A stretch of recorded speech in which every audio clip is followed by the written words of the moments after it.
Remember Abraham, the one who received the promise, yet had to pass through many years of waiting before seeing what I had spoken take shape. His body had grown weak. Sarah was far beyond the age of bearing children, and in human eyes, everything seemed to stand against the promise. But I am not limited by time, by age, or by the conclusions of circumstance. He did not waver at the promise of God, but grew strong in faith. Romans 4:20. Abraham's faith did not mature because he had every favorable piece of evidence. It matured because he learned to place his trust in the one who had promised. So it is with you. There are promises that do not come immediately because I am making you deep enough to receive them, steady enough to keep them, humble enough to steward them, and mature enough not to turn the blessing into an idol. There are days when you feel like a seed lying beneath the soil, covered by darkness, seen by no one, hearing no applause, seeing no great sign. But I say to you, the darkness of the soil is not a grave if I have placed life within it. In that hidden place, the old shell breaks open. New roots are formed, strength is gathered, and what has not yet been seen is being prepared to appear in its proper season. The earth produces by itself, first the blade, then the ear, then the full grain in the ear. Mark 4:28. Do not dig up the soil out of impatience. Do not condemn yourself simply because you have not bloomed according to someone else's calendar. What I am doing within you has order, timing, depth, and it will not be lost simply because today you cannot yet see it all. I also want you to remember Jacob through those long years of serving and waiting. He passed through seasons of being shaped, of being confronted with his own character, of being placed in situations that required him to mature. And then at Jabbok, in the night of wrestling, he was given a new name. He was touched, and he walked differently after his encounter with me, my beloved child. Many times what I am doing is not only changing your circumstances, but changing you. I do not only want you to receive an answer. I want you to become someone who can carry that answer with a purer heart. I do not only want you to arrive in a new land. I want you to enter it with an identity that has been healed. There are wrestlings in the night that do not steal your future. They mark you with a deeper dependence on me. Therefore, when the wind rises, do not be quick to think that you are being struck down. See it as an invitation for your roots to go deeper. When time stretches long, do not let your heart grow cold. Let the waiting become the place where I teach you to love me, not only for what I give, but because I myself am your life. When you do not yet see results, do not conclude that you have no worth. Your worth is not measured by the speed at which the things you long for are fulfilled, but by the love I have placed upon you and the work I am doing within you. He who began a good work in you will bring it to completion. Philippians 1:6. I do not abandon what I have begun. I do not forget the seed I have planted. I do not lose sight of you in the middle of the process. My beloved child, keep looking upward. Do not let the storm take over your entire field of vision. Do not let delay misinterpret my love. Do not let long days persuade you that you are not growing. If you are still returning to me, you are being kept.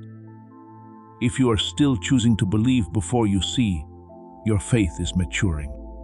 If you are still moving forward, though your heart trembles, my grace is at work within you.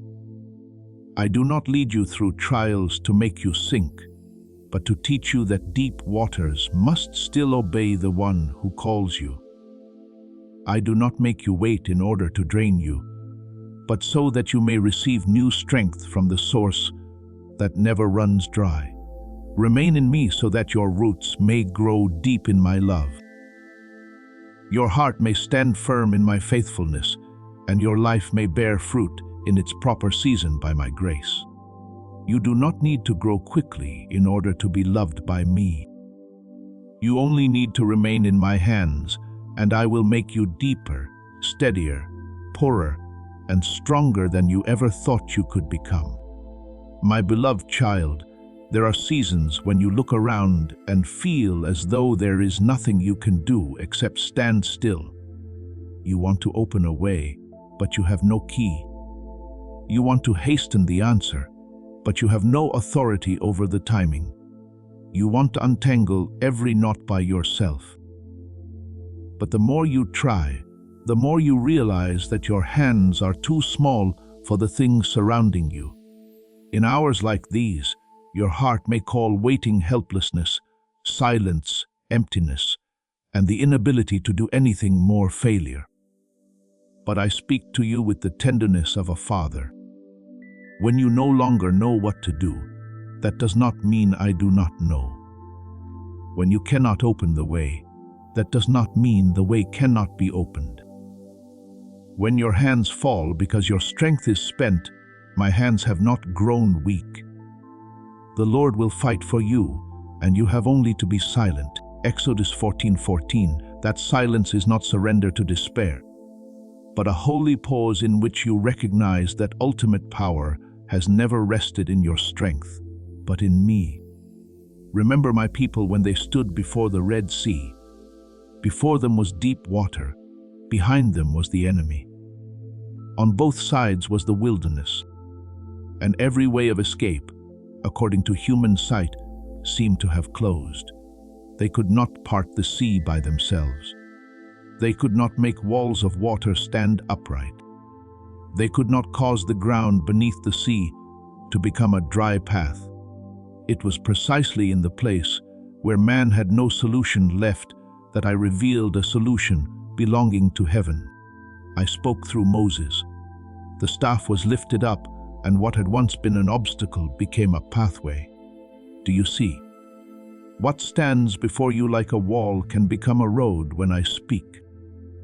The place that makes you tremble can become the place you will one day look back on and say, "It was there that I saw God open a way."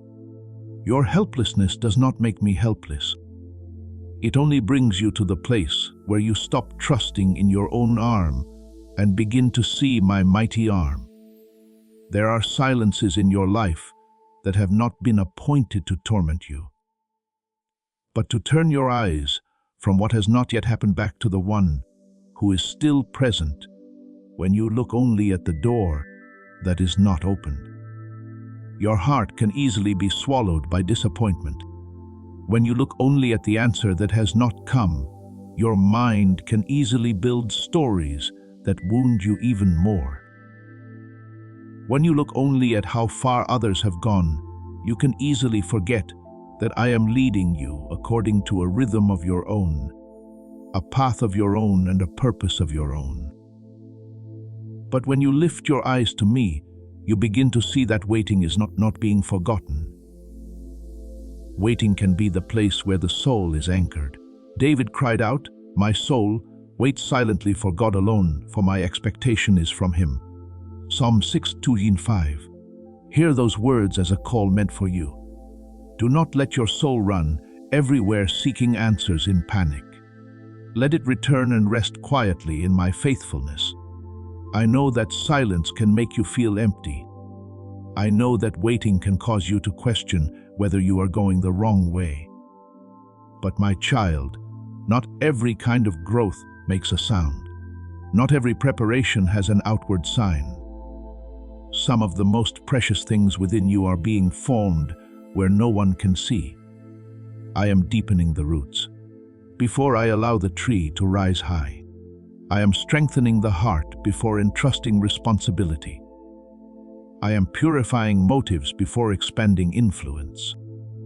I am healing the weak places within you so that, when what you have been waiting for arrives, it will not crush you beneath its weight. My word says, "Count it all joy when you fall into various trials, knowing that the testing of your faith produces patience." James 1:2-8-3.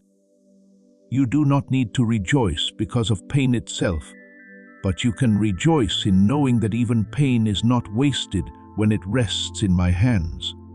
Remember Ruth, the Moabitite woman who passed through loss, left her homeland, and followed Naomi into a strange land where the future held no guarantee. At times her life looked like nothing more than very small acts, gleaning grain in a field, caring for her mother-in-law, living faithfully through an ordinary day with no trumpet sounding and no radiant promise visibly unfolding before her. But in those quiet steps, I was arranging an encounter, a redemption, a lineage that would later lead to David, and still further into the plan of salvation. Do you see? While Ruth was simply doing the small thing in faithfulness, I was writing something great into history. So it is with you. Do not despise the days when you can only do the small portion placed before you. Do not consider hidden faithfulness meaningless. I can use an ordinary field to open a new chapter of life. Therefore, do not only ask, when will what I am waiting for come? Ask also, who am I becoming while I wait? For I am not only preparing the gift, I am preparing the one who will receive the gift. If you enter what was promised with a soul still ruled by fear, the blessing can become pressure. If you take hold of something good while your heart has not yet been healed, that good thing can be used to cover a wound instead of glorifying me. If you step through a great door without first learning humility in the small room, that very door can cause you to lose your direction. That is why I use waiting to teach you patience, silence to teach you discernment, delay to teach you endurance, and fruitless days to cleanse your heart from loving me only for what I give. My beloved child, when you feel as though you are standing still, remember that standing still in me is not the same as being stuck. There is a kind of stillness that comes from fear binding a person, but there is also a kind of stillness that comes from faith, knowing how to wait for heaven's command. There is a silence that is the speechlessness of despair, but there is also a silence in which the soul is learning to hear my voice more deeply. I want you to enter that second kind of stillness where your heart is not paralyzed but anchored, where you do not abandon hope but cease striving in panic, where you do not deny reality, but know that reality is not greater than the one who holds you. Be still and know that I am God. Psalm 40:60-10. To know that I am God means you do not need to become the savior of your own life. To know that I am God means you can breathe, you can wait, you can trust, you can move when I speak, and remain when I hold you still. And when my season comes, you will not only rejoice because you have received what you once prayed for, you will also realize that you yourself have been changed. You will see that you are calmer before the things that once made you afraid, deeper in the way you listen, softer in the way you love, steadier in the way you walk, and more humble in the way you carry blessing.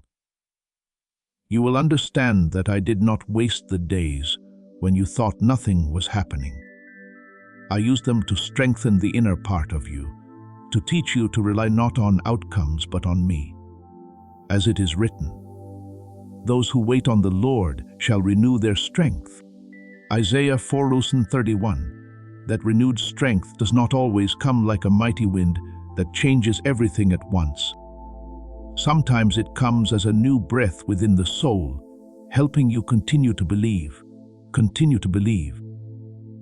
and continue to keep your heart upright in the season of waiting. I do not want you to live like someone suspended between hope and disappointment. I want you to live faithfully today.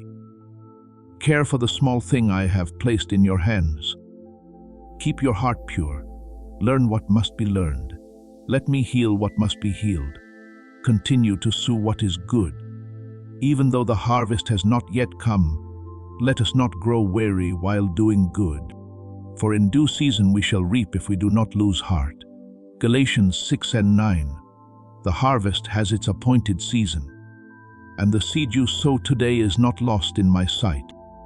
Every prayer, every act of obedience, every time you choose faith instead of bitterness, every time you keep walking when you have not yet seen the result, all of it is recognized by me as precious seed.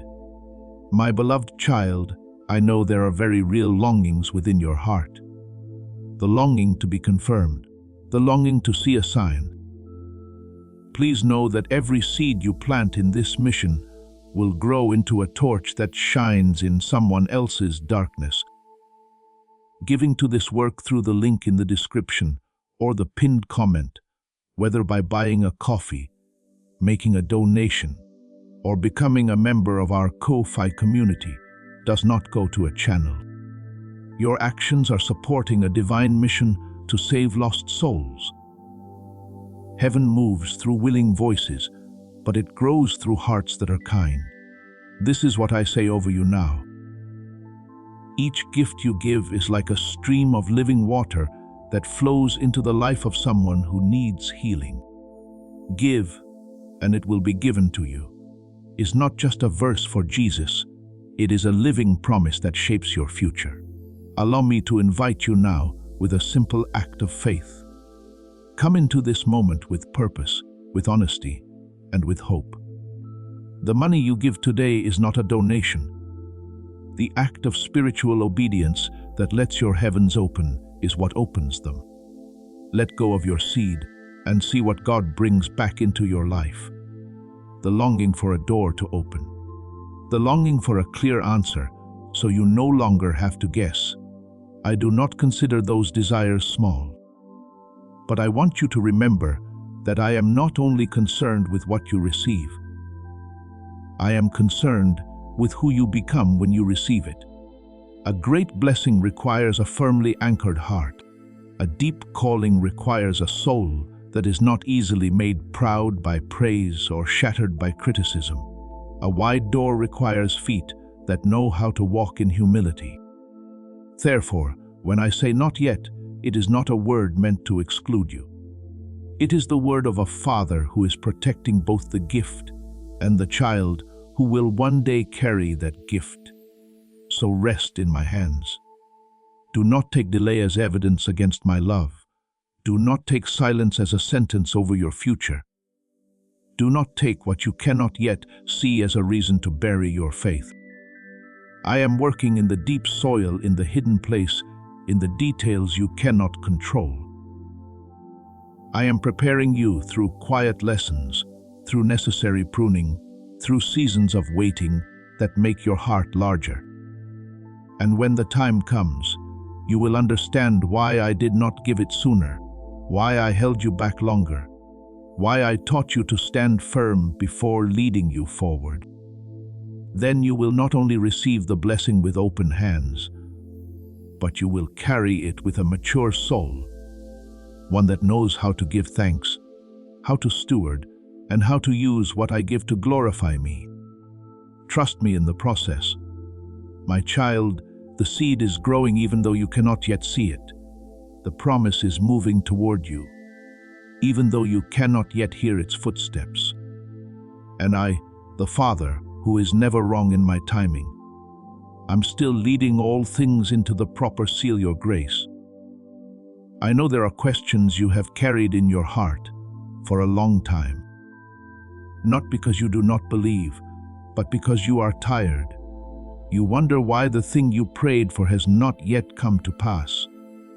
Why what you long for still seems far away. Why a door seems to keep closing even though you have prayed with all your heart. Sometimes you lift your eyes to the sky and it feels so silent that your heart begins to wonder whether your words have reached me at all. But my child, I do not rebuke you for having questions. I do not push you away simply because your heart is still confused. A child can rest his head upon his father's chest and still ask questions through tears. What matters is that you do not let those questions pull you out of my arms. Bring each concern and lay it before me, not as an accusation, but as an act of surrender. Cast all your anxiety on him because he cares for you. 1 Peter 5:7. I am not asking you to deny your worry. I am inviting you to give it to the one who is great enough to carry it for you. You look at time through the limits of the present.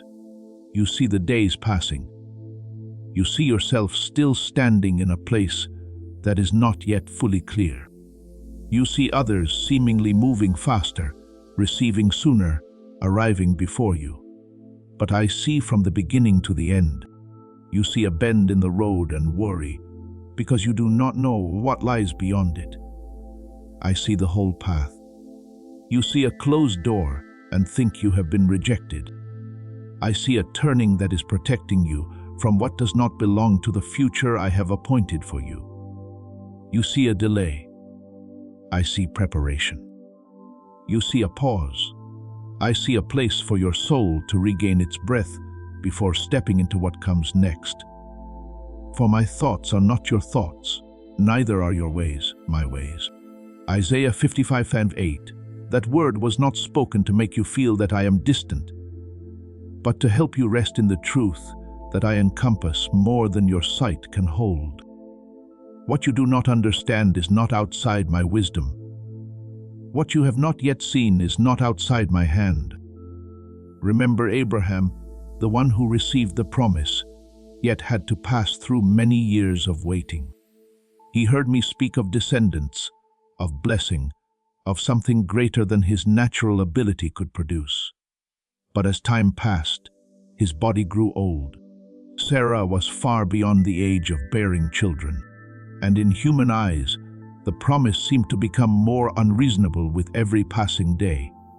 Yet I am not limited by human age, nor am I defeated by what appears dried up in the eyes of the world.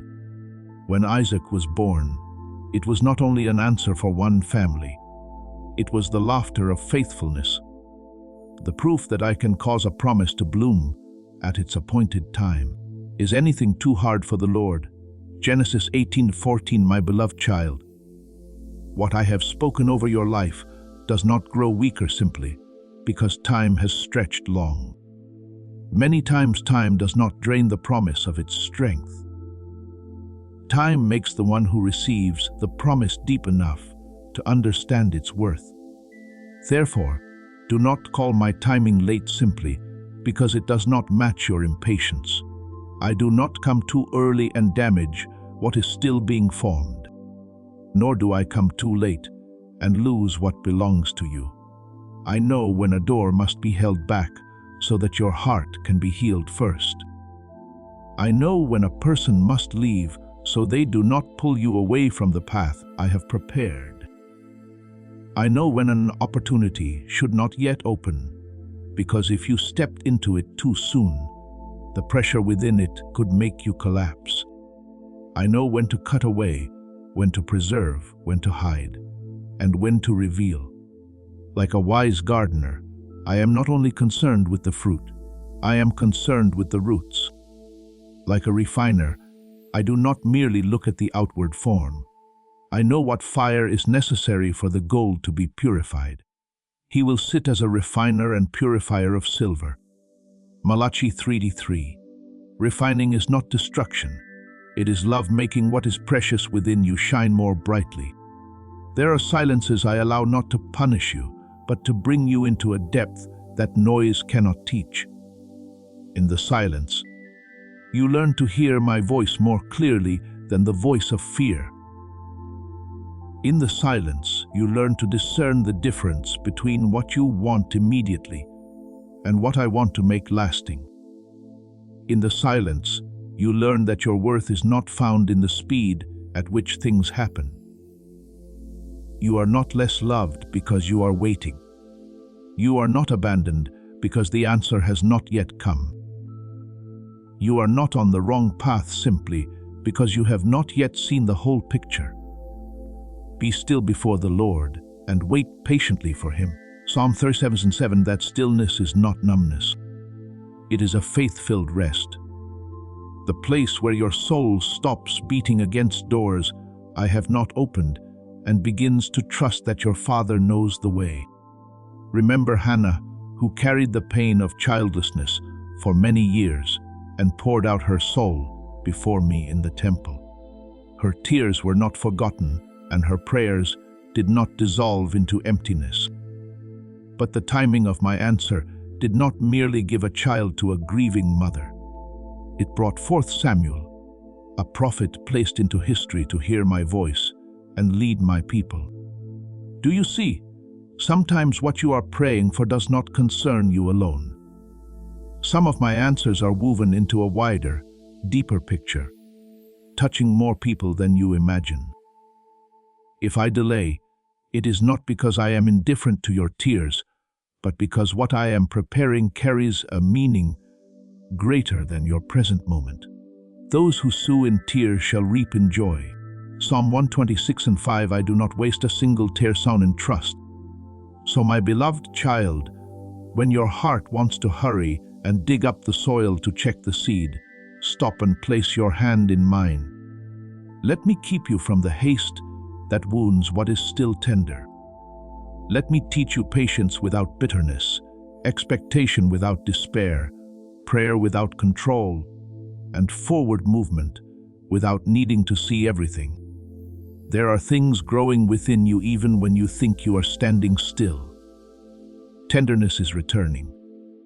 Trust is being restored. Discernment is becoming sharper. Endurance is growing deeper. And love is becoming purer. That too is growth, my child. Not every movement is loud. Not every kind of progress receives applause. But I know I am working. And there will come a day when you look back on the seasons that felt delayed and recognize that my wisdom preserved you from many things you once did not understand. You will see that some closed doors were mercy. Some answers not yet given were protection. Some detours were guidance. Some silences were the place where I built within you a foundation that could not be seen yet could not be missing. When the fullness of time comes, you will no longer call it delay. You will call it grace in its proper season. You will understand that I was not slow. I did not forget. I did not lose the rhythm. I was present in every day of waiting, every night of questioning, every tear, every time you chose to believe just a little more. And what I bring will not only be what you desired, but what your heart has been prepared to carry with maturity, peace, and gratitude. So rest, my child. Do not let the question when steal my presence from today. Do not let what is not yet open blind you to what I am already giving. Do not let the silence of the sky make you forget that the roots beneath the soil are still growing. I am the one who holds time in my hand, the one who sees the whole road, the one who knows what must be withheld and what will be given at the right moment. Trust me when you cannot yet see. Wait for me when you do not yet understand. Walk with me when you do not have the full answer. For I am the Father who loves you beyond what you can measure, wiser than anything you can imagine, and more faithful than every changing season. What I am preparing will come in my light, and when it comes, you will know that every silence was used by me to bring you closer to the fullness. My love had already prepared for you, my beloved child. Lift your eyes and let your heart remember what self-blame has made you forget. If I am sustaining the heavens, if I set the sun in its proper course, if I call each star by name and not one of them falls beyond my sight, then why would you think your life is outside my care? You can look at the night sky and marvel at the vastness of my work. Yet when you turn back to yourself, you bow your head as though I made you carelessly, as though you were a flaw in the hands of the one who formed all things. My child, Do not let sorrow lie to you like that. Do not let the crooked measuring rods of the world measure a soul I have marked with my own seal. You are not weighed by appearance. You are not valued by the speed of success, and you are not named by the applause or silence of people. I have spoken. I have called you by name. You are mine. Isaiah 4:3-1. When you belong to me, your identity no longer rests in the changing things outside you, but in the unchanging love of your Father. There are days when you look around and see others seemingly moving faster, shining brighter, standing stronger, being loved more, and receiving more recognition. Then you place your life beside theirs, using comparison like a distorted mirror. And from there you conclude that you are not enough. But my beloved child, comparison often shows you only what you lack while hiding what I have planted within you. It magnifies the light of others until you forget the lamp I have placed within your own heart. It keeps you so busy watching someone else's journey that you miss the footprints of grace on the path I am leading you through. Each person has a season, a rhythm, a field, and a calling. A grain of wheat does not need to despise itself, because how clears throat, it does not bloom like a lily. A stream does not need to feel ashamed, because it does not roar like the sea. I did not create you to copy another life. I created you to reflect me through the unique beauty I have placed within your soul. Remember the day Samuel came to the house of Jesse to find the one who would be anointed. The sons who were tall, strong, and worthy looking in human eyes passed before him one by one. Samuel saw their stature and thought that perhaps the chosen one was standing before him. But I spoke a word that silenced every human measure. Man looks at the outward appearance, but the Lord looks at the heart. 1 Samuel 16:7. While every eye was turned toward the impressive ones in the house, I saw David out in the field where there was no stage, no trumpet, no crowd offering praise. I saw him as he cared for the sheep, as he sang to me in the hidden place, as he learned courage before the lion and the bear, when no one was there to recognize him. Do you see? What people overlook is never overlooked by me. As this awakening grows inside you, know that helping with this mission is not a joke. It is a sign from God. You can support this work through the link in the description or the pinned comment. Whether by buying a coffee, making a donation, or becoming a member of our Ko-Fi community. By doing so, you become part of Jesus' plan to save souls who are still stuck in fog. Every seed turns into light that fights against darkness. If you water others, you will be watered yourself, Jesus says. This is not history. It is a living promise about your future. Come into this moment with faith and a plan. What God has already planned for your life can be unlocked through your giving. Where others do not see, I still see. Where others do not call your name, I still call. Where you think you are small, I can still place holy anointing. Therefore, do not let outside voices take the right to define you. Perhaps you have heard words that made your heart shrink. Perhaps you have been judged by appearance, by results, by a season that has not yet succeeded, by a mistake, or by something you have not yet had time to become. Perhaps those words passed quickly from someone else's mouth, yet stayed for a long time in your mind. You allowed them to build narrow rooms within your heart, and then you locked yourself inside them. But I do not call you by those names. I do not call you inadequate, late, useless, or forgotten. I call you my child. I call you known, kept and created with purpose. For we are His workmanship, created in Christ Jesus for good works, which God prepared beforehand that we should walk in them. Ephesians 2:10. You are not an accident trying to survive. You are the work of my hands being revealed in the proper season. I know you are often harsher with yourself than anything I have ever required of you. When you fail, you strike yourself with heavy words. When you have not reached the place of the person beside you, you quietly lower your own worth. When you see someone else being lifted up, instead of rejoicing in the spaciousness of love, your heart aches because you think their portion is proof that you have none. But my child, my kingdom does not operate according to such scarcity. The light of another does not extinguish your own. Their calling does not cancel yours. Their season of blooming does not mean your seed has been forgotten beneath the soil.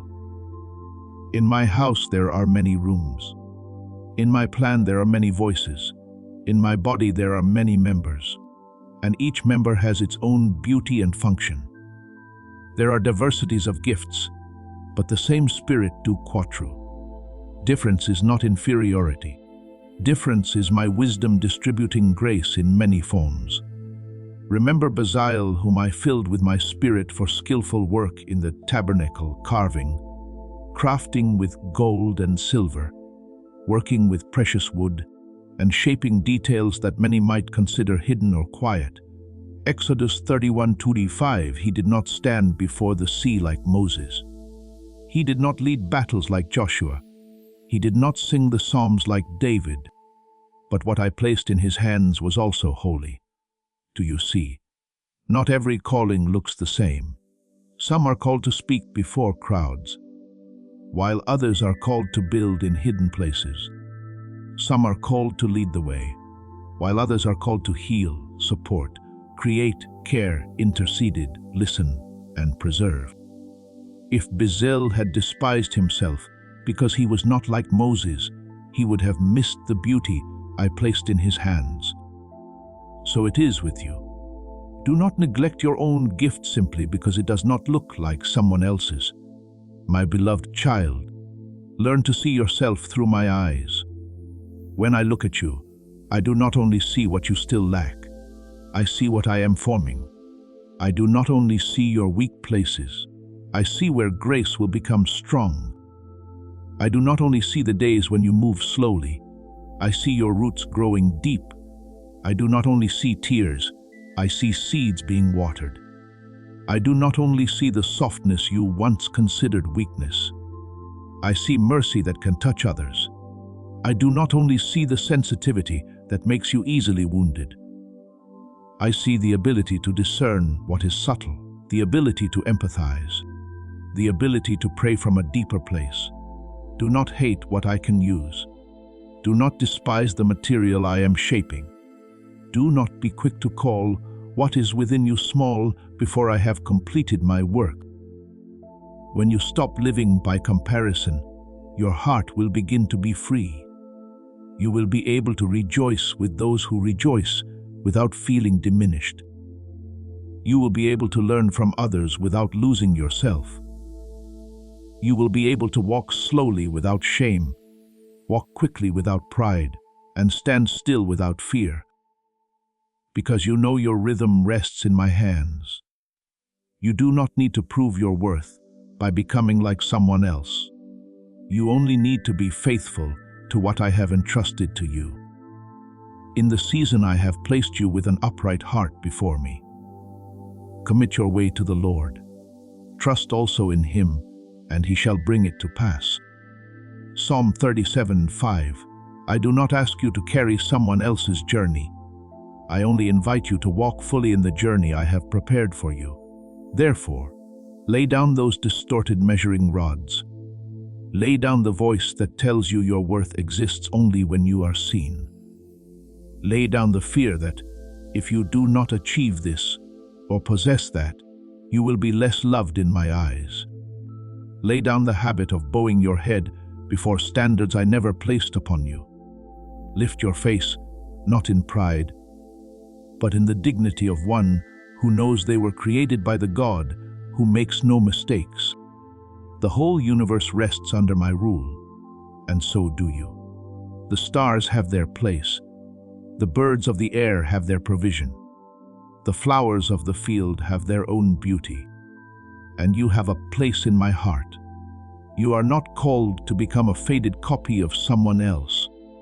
You are called to reveal my image in the unique way I have engraved within you. Walk in that truth, my child. When the voice of comparison returns, remember that I look at the heart. When insecurity pulls your eyes down to the ground, remember that I have called you by name.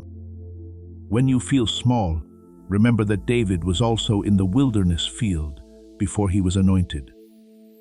When your gift feels hidden, remember that Bezalel served me with skillful hands in the holy place.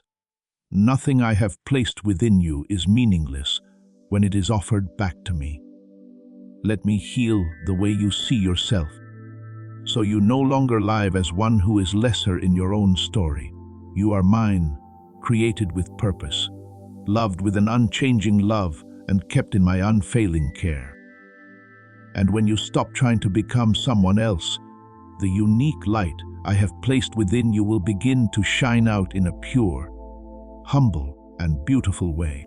Like a star standing in its rightful place in the sky, I have made.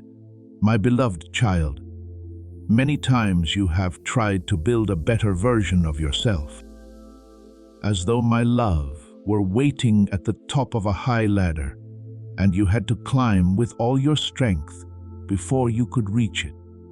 You have set conditions within your own heart. When you are stronger, when you are purer, when you stumble less, when you achieve this, correct that, and overcome every shadow within yourself. Then perhaps you will be worthy to be held by me. But my child, hear me with all tenderness and truth. My son did not die for an ideal version of you. Be sad I rest or straining to become. He died for you in the truth of who you are. In the middle of what is unfinished, in the middle of wounds not yet healed, in the middle of the weaknesses you are afraid to look at for too long.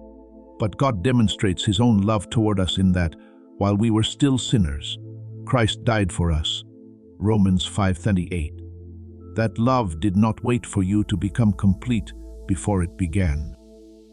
It began in the very place where you were still imperfect, so that from there grace could lift you up and transform you. Therefore, do not turn your spiritual journey into an exhausting negotiation where you are always trying to prove that you are good enough to remain close to me. The cross is not a trading table where you bring achievements, tears, effort, or self-control in exchange for mercy. The cross is the place where my love gave itself before you had anything worthy to offer. When your hands were empty, my son stretched out his hands upon the wood when you did not yet know the way home. Grace had already opened the way when you were still tangled in the broken pieces of yourself. Mercy had already called your name. For by grace you have been saved through faith, and that not of yourselves. It is the gift of God. Ephesians 28. You cannot purchase what I have given by blood. You can only bow your heart and receive it. Then allow that love to renew you from within. I know you often think you must repair everything in yourself before you dare to come near me.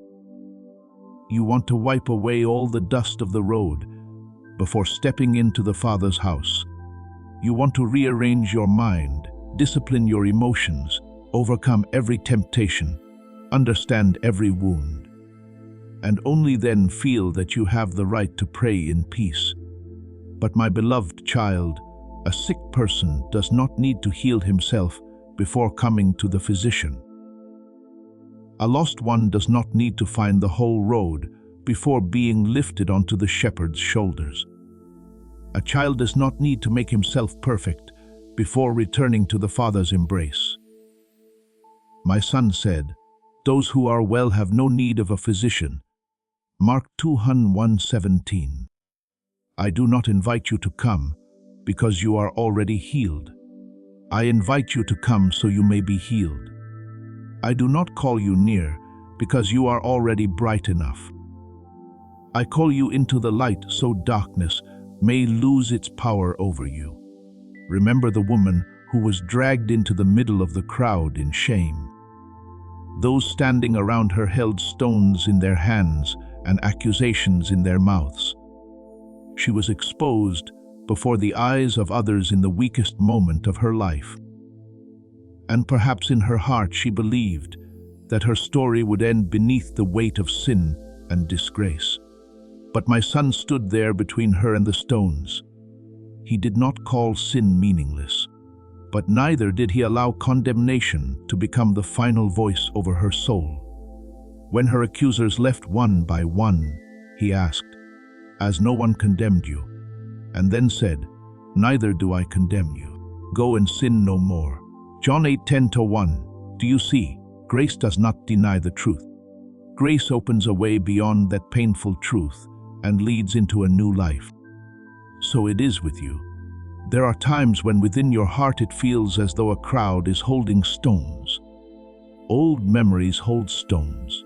Words once spoken by others hold stones. Disappointment in yourself holds stones.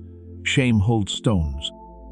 And many times you yourself have stood on the side of the accusers, throwing stones at your own soul. But I do not stand in the same line as condemnation. I stand between you and the voices that want to make you die in guilt.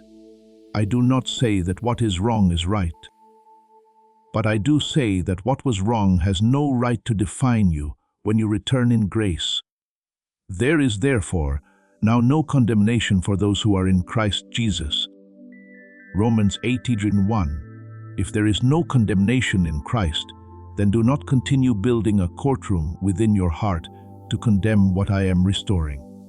Remember also the thief on the cross beside my son. He had no more time to build an admirable life, no opportunity left to repair his past through great deeds, and nothing in his hands to offer except one plea in his final hour. Jesus, remember me when you come into your kingdom. And my son answered, Today you will be with me in paradise. Luke 23:4-43. My beloved child, that is grace. Not a cheap grace that treats sin lightly, but a powerful grace able to save a soul that has nothing left except a sincere turning back.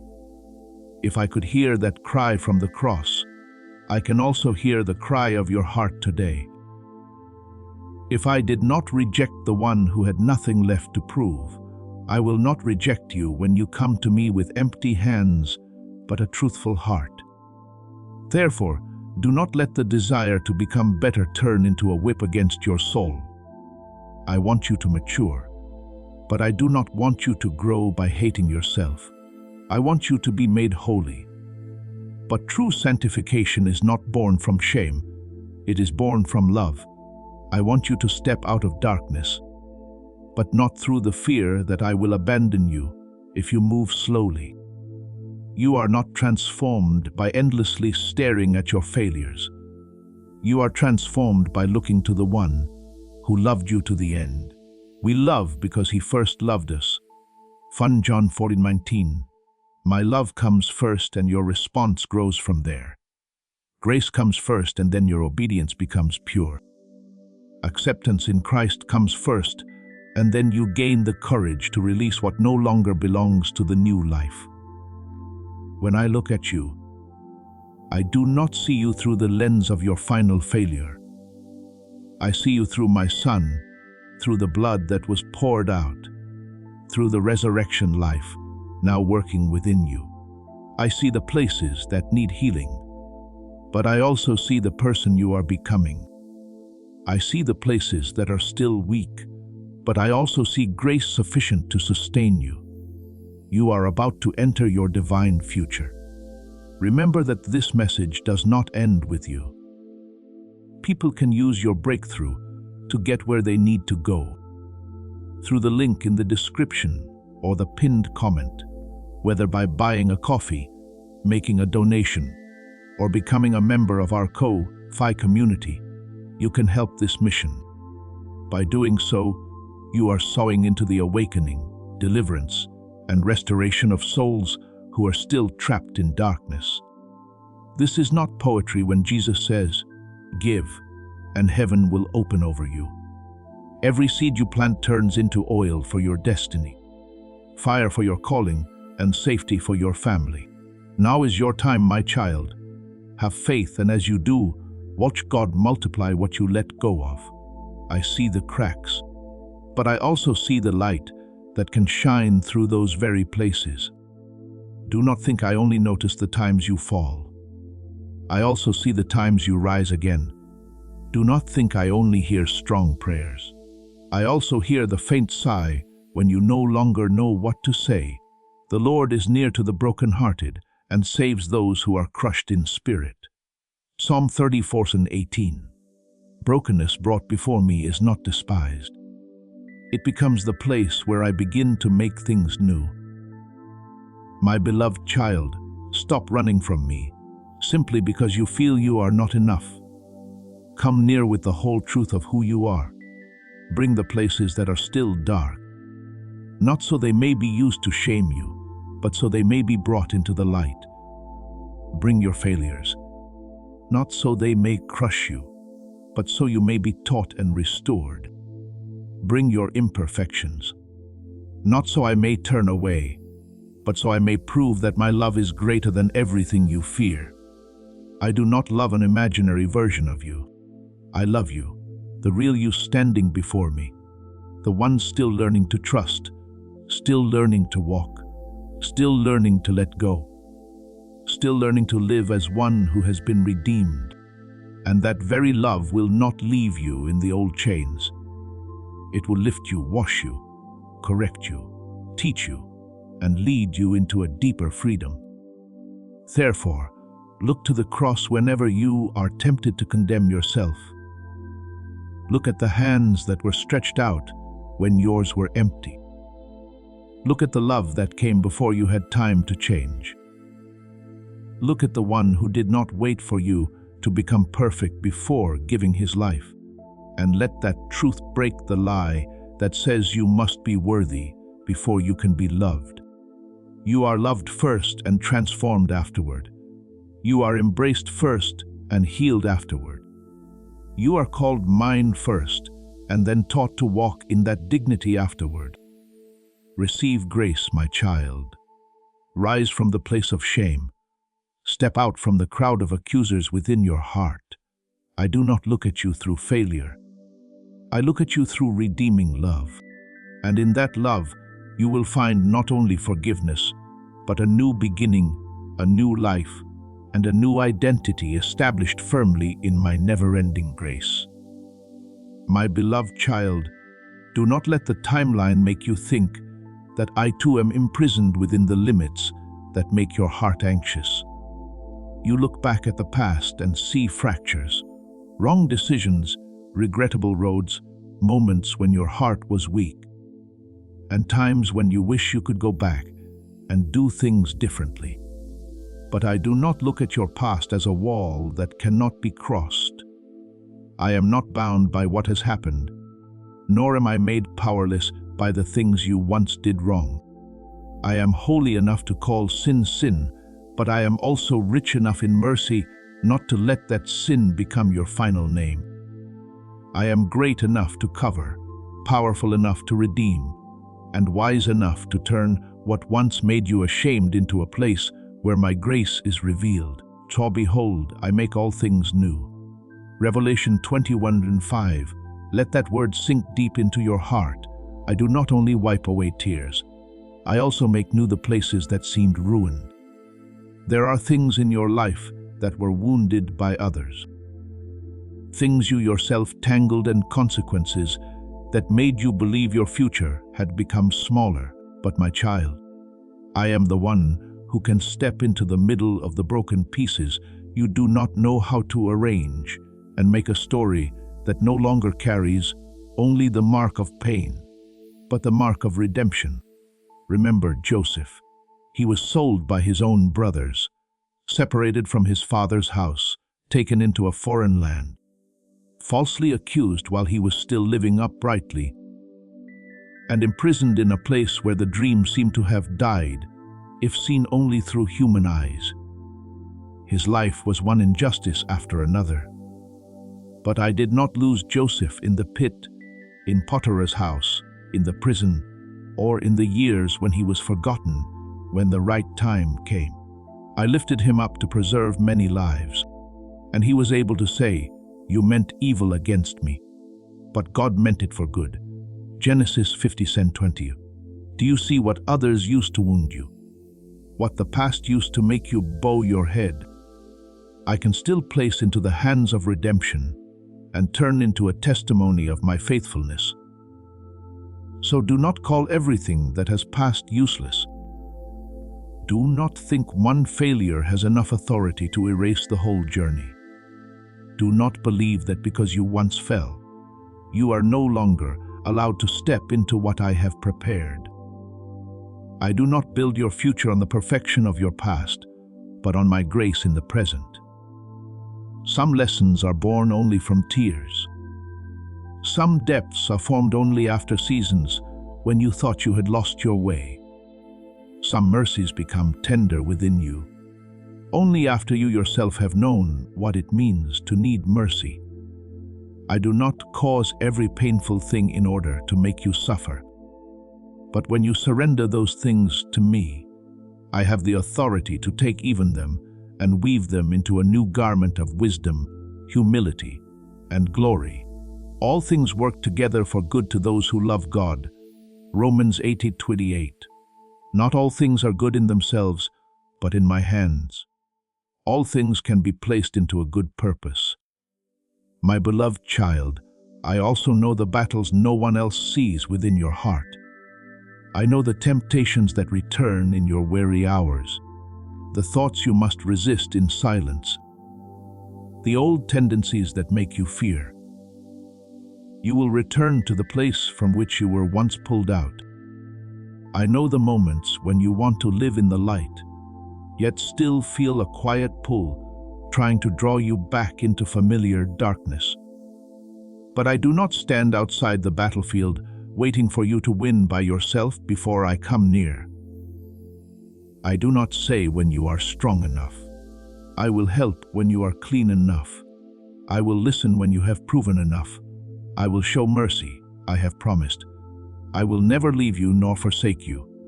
Hebrews 13:5. That word is not only for the days when you stand firm. It is also for the moments when you are trembling in the middle of the battle. When you step into a hidden battle, I have already been there before you. Before you can name the fear, I already know what is threatening your heart.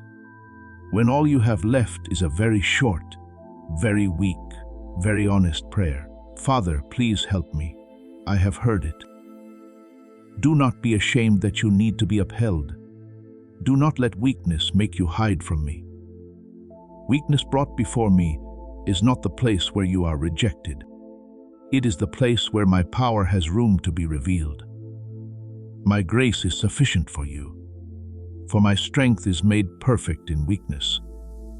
2 Corinthians 12:9. You do not need to pretend that you are not tempted. You only need to stop fighting alone in the dark. Bring that battle into my light. Because in the light there is truth. There is a way out. There is wisdom, and there is grace that lifts you back to your feet. Remember David when he had to flee into the cave surrounded by fear, danger, and intense emotions.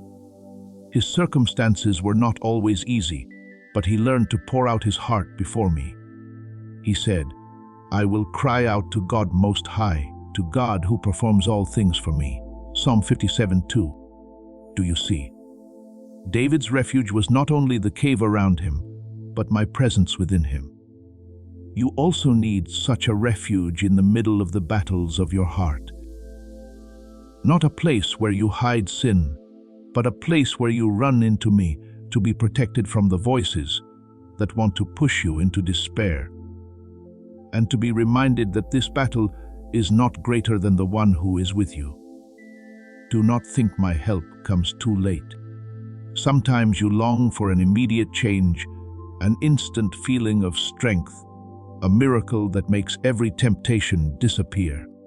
Here forever, but many times I help you by opening a very specific way out, a small step of obedience, a reminder in your heart, a healthy person who supports you, a gentle warning before you go too far, a strength just sufficient for you to say no in that moment. My word says, God is faithful, who will not allow you to be tempted beyond what you are able, but with the temptation will also make the way of escape. 1 Corinthians 10:13. You are not trapped as fear tells you. There is always a way out that I prepare, even if that way sometimes requires humility, watchfulness, and turning away the moment I call. And if you stumble, return immediately. Do not remain in shame. Do not let the enemy use one fall to convince you that everything is over. Do not turn repentance into self-torment. And do not turn grace into something you only dare to receive after you have punished yourself long enough. If we confess our sins, He is faithful and just to forgive us our sins and to cleanse us from all unrighteousness. 1 John 1:9. Pay attention to what I have spoken. I do not only forgive, I also cleanse. Forgiveness is not a reward after you have won every battle. Forgiveness is the grace that draws you back in the middle of the battle. So you no longer continue fighting as one condemned, but as a child being restored. When you confess with a truthful heart, I do not turn my face away. I wash you, lift you, teach you, and lead you into a new way of life. Remember the man who had been paralyzed for many years beside the pool of Bethesda, believing he was trapped in a condition that would never change. When my son came to him, he did not ask whether the man had become worthy enough. He asked, "Do you want to be made well?" And then said, "Rise, take up your bed and walk." John 6:8. My beloved child, there are places within you that have also lain long in helplessness, accustomed to excuses, accustomed to the feeling that things cannot be different. But my word has the authority to call you to rise from what has held you for too long, not by your own strength, but by the power of the one who speaks life into dry places. I do not only forgive you so you may remain lying beside the old pool. I restore you so you may walk in new freedom. Therefore, when temptation is strong, remember that I am stronger. When the past speaks loudly, remember that I am greater. When fear comes near, remember that I am nearer. When you see your own weakness, run to my strength instead of hiding in self-blame. When you are being pulled back toward darkness, call upon my name. Open your mouth in prayer. Step away from what is weakening you and choose the light, even while your heart is still trembling. You do not fight in order to earn my love, as though each victory makes me love you more. You fight from the foundation of already being loved, already being redeemed, already being called mine. It is that love that makes you courageous. It is that grace that teaches you to say no to what destroys you. It is that presence that helps you rise again after every moment of weakness. My child, keep walking in vigilance, but do not walk in fear. Be serious about sin, but do not despair of grace. Take responsibility, but do not condemn yourself. Learn healthy paths, necessary boundaries, and wise decisions. But always remember that your strength does not come from perfect control. It comes from abiding in me. I am not limited by your past, not powerless before your battle, not slow to uphold you, and not poor in mercy when you return. Let me redeem what is past, strengthen you in the present, and lead you into a future no longer ruled by shame, but upheld by grace. For I am your Father, the one who is with you in the battle, who opens a way in the midst of temptation, who forgives when you confess, and who turns even the places where you once fell into a testimony that my love is always greater than the darkness. My beloved child, do not look for me only in the places you have learned to call holy, as though my presence were found only in one room, one ritual, 1 hour of prayer, or one open page of scripture before you. Those things are precious, and I meet you there, but I am not confined within the limits human beings build. I am not so small that I must wait for you to step into a special place before I can come near. I am not so distant that I am present only when you feel solemn enough, focused enough, or spiritual enough.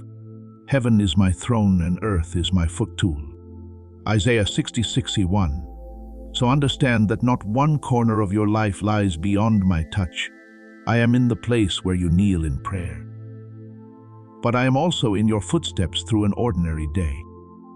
I am in the scripture you read through tears, but I am also in the quiet breath you take when your heart needs to be soothed.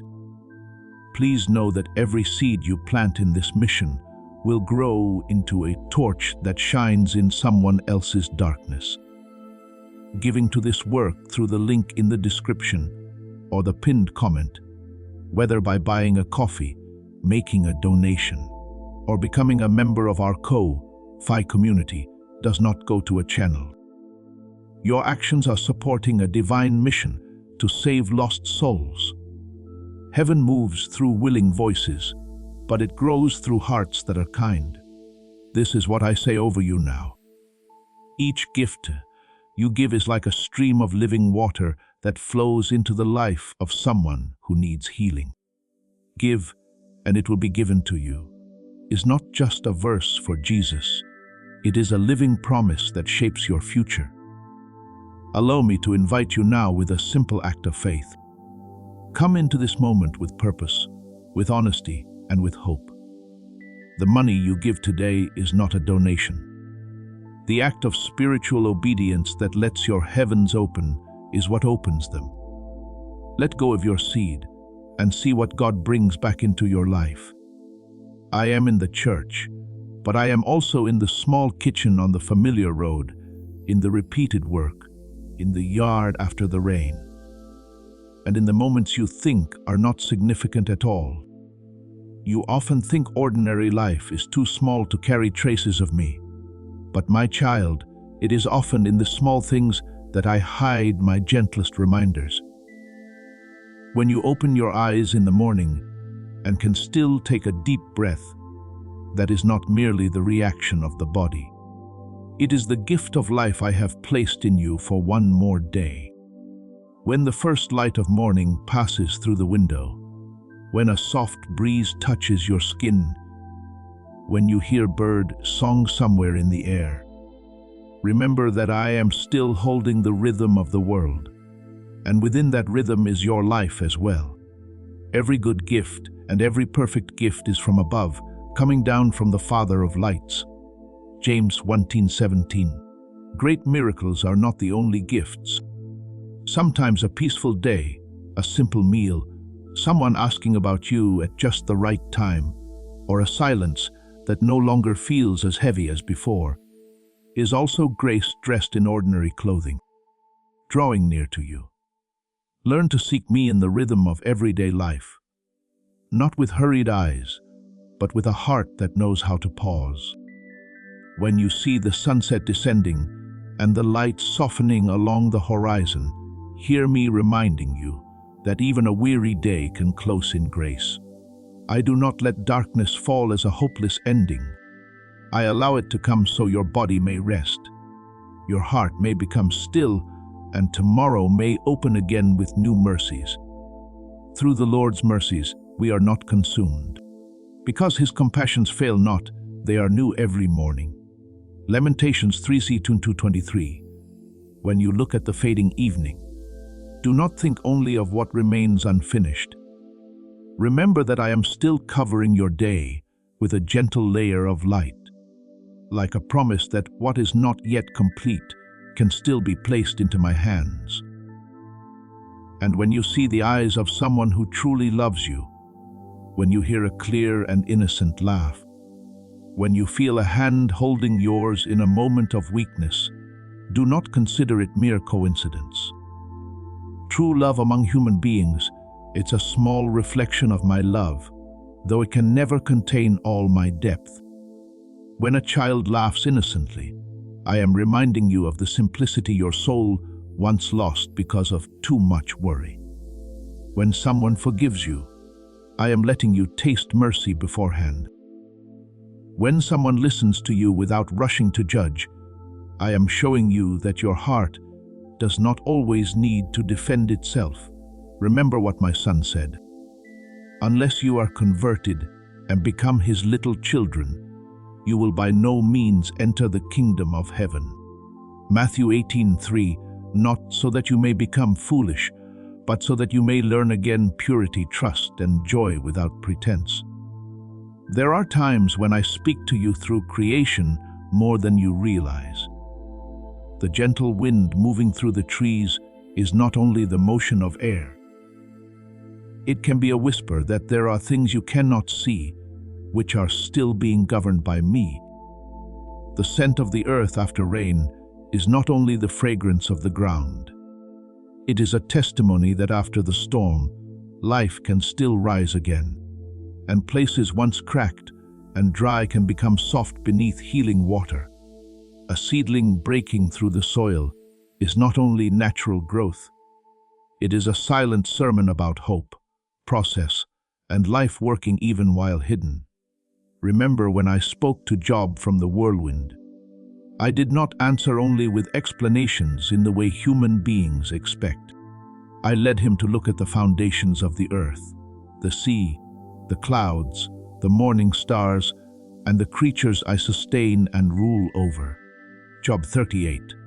I reveal my power not only in the sanctuary, but in the whole universe, breathing under my command. Remember Moses in the wilderness, when he was tending sheep on a day that seemed no different from any other. He was not standing in a palace, not in the middle of a solemn ceremony, not hearing trumpets or seeing crowds. Yet there in the burning bush that was not consumed, I called him by name. I turned ordinary ground into holy ground by my presence alone. I said, "Do not draw near this place. Take your sandals off your feet, for the place where you stand is holy ground." Exodus 3:5. Do you see? The ground is not holy because of its outward appearance. It becomes holy because I am present. In the same way, your ordinary moments can become places of holy encounter if you recognize that I am there. A small task, a sincere conversation, a quiet meal, a road home, a moment when you pause to breathe and remember me. All of these can become a burning bush if your heart knows how to listen. Therefore, do not divide your life into two parts, as though one part belongs to me and the other is merely ordinary. I want to enter your whole life. I want to be present in the way you work, the way you rest, the way you care for your body, the way you look at the person beside you, the way you respond to small inconveniences, and the way you guard your heart in the things no one sees. Whether you eat or drink or whatever you do all to the glory of God. 1 Corinthians 10:31. This does not make your life heavier. It makes your life brighter when everything is offered to me. Even simple things carry the fragrance of worship. A gentle word can be an offering. A faithful action can be a prayer. A moment of gratitude can open the door for my presence to fill the place you thought was only ordinary. My beloved child, practice recognizing me not only in what is great, but also in what is near. See me in the sound of falling rain, in the sky after the storm, in loving eyes, in the gentle return of peace after a wind-tossed day. In the fact that you can still rise, still breathe, still hope, and still love. Do not wait until everything becomes radiant before believing that I am near. Many times I come in a still small voice as I came to Elijah.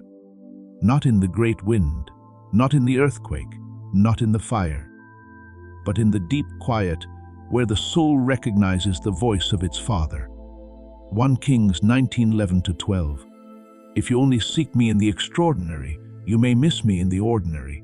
If you only wait for thunder, you may fail to hear the whisper. So walk through this day with eyes opened by grace. When you work, remember that I am with you. When you rest, remember that I do not require you to exhaust yourself in order to be loved. When you walk through crowded streets, remember that I still know your name. When you sit alone, remember that my presence does not depend on the voices around you. When you look at the sky, the earth, a leaf, a raindrop, or a beloved face, let your heart quietly say, Father is here. I am not far away. I am not confined. I am not only in the places you call sacred. I make ordinary life sacred when you recognize me within it. And the more you learn to see this way, the more you will understand that your whole life can become a living temple, where every breath, every step, every tear, and every small joy is covered by the presence that never leaves you. My beloved child, there are seasons when I do not place before your eyes the whole long road. Because if you were to see every turn, every valley, every mountain peak, and every waiting place, your heart might grow weary before your feet even had the strength to move. I do not hide things from you because I want to confuse you. I veil what you do not yet need to see, so that your soul may learn to depend on me with every breath. You do not need to hold the map of the entire journey in your hands in order to obey. You only need to recognize the direction toward which I am gently drawing your heart. Sometimes that direction is not loud, not radiant like a sign in the heavens, but it comes as a quiet peace placed within your chest, as a calling that does not make you afraid, but causes you to want to rise. Remember that faith is the assurance of things hoped for, the evidence of things not seen. As it is written in Hebrews 11:1, what you have not yet seen does not mean it does not exist. What you have not yet touched does not mean I have not prepared it. And what you have not fully understood does not mean I am not guiding you. I know there are hidden questions within your heart. You wonder whether you have enough strength, whether you are truly hearing my voice, whether this step will lead you to the place I promised, or only bring you into another emptiness. But my child, my guidance often does not begin with absolute clarity. It begins with a gentle check-in. Take one more step with me.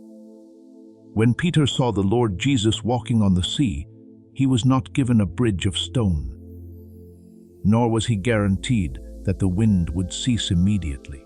He only heard one command, come. And in that moment, the water became the place where faith was tested.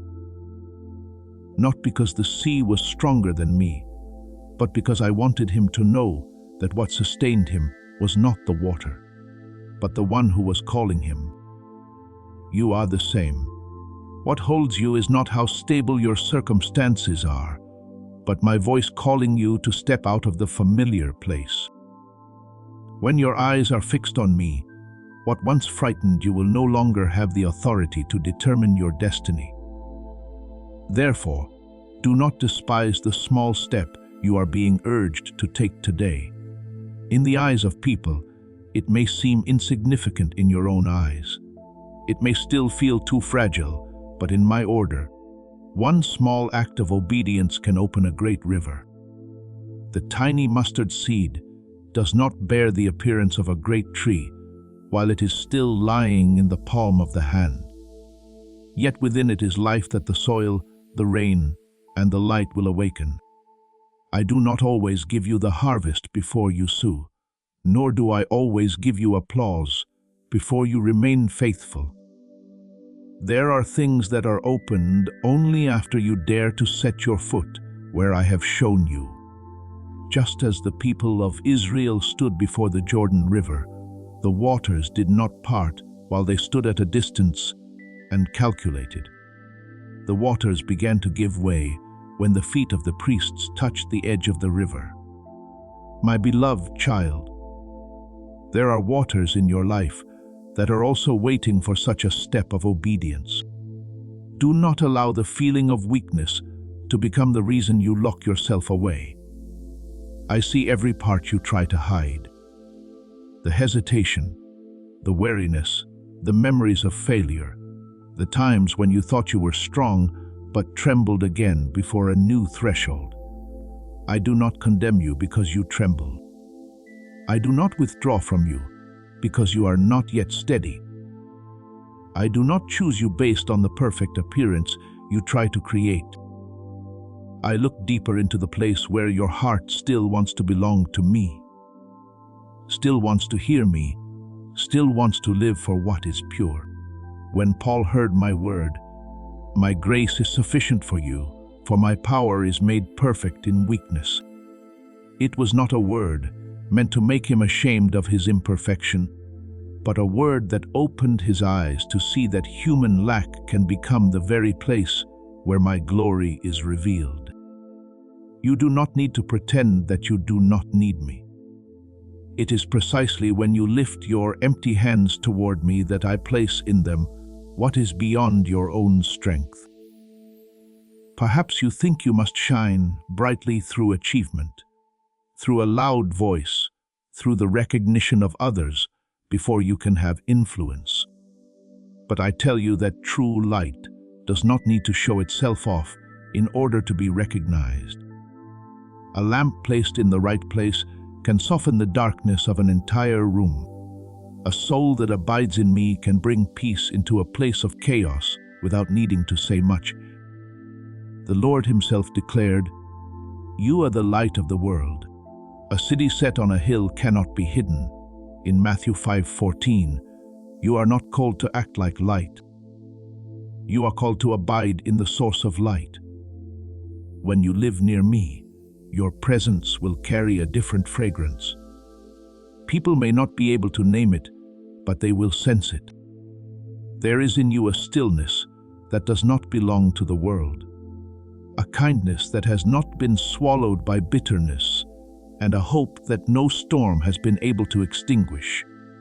And then you will understand that your life is not only your own story.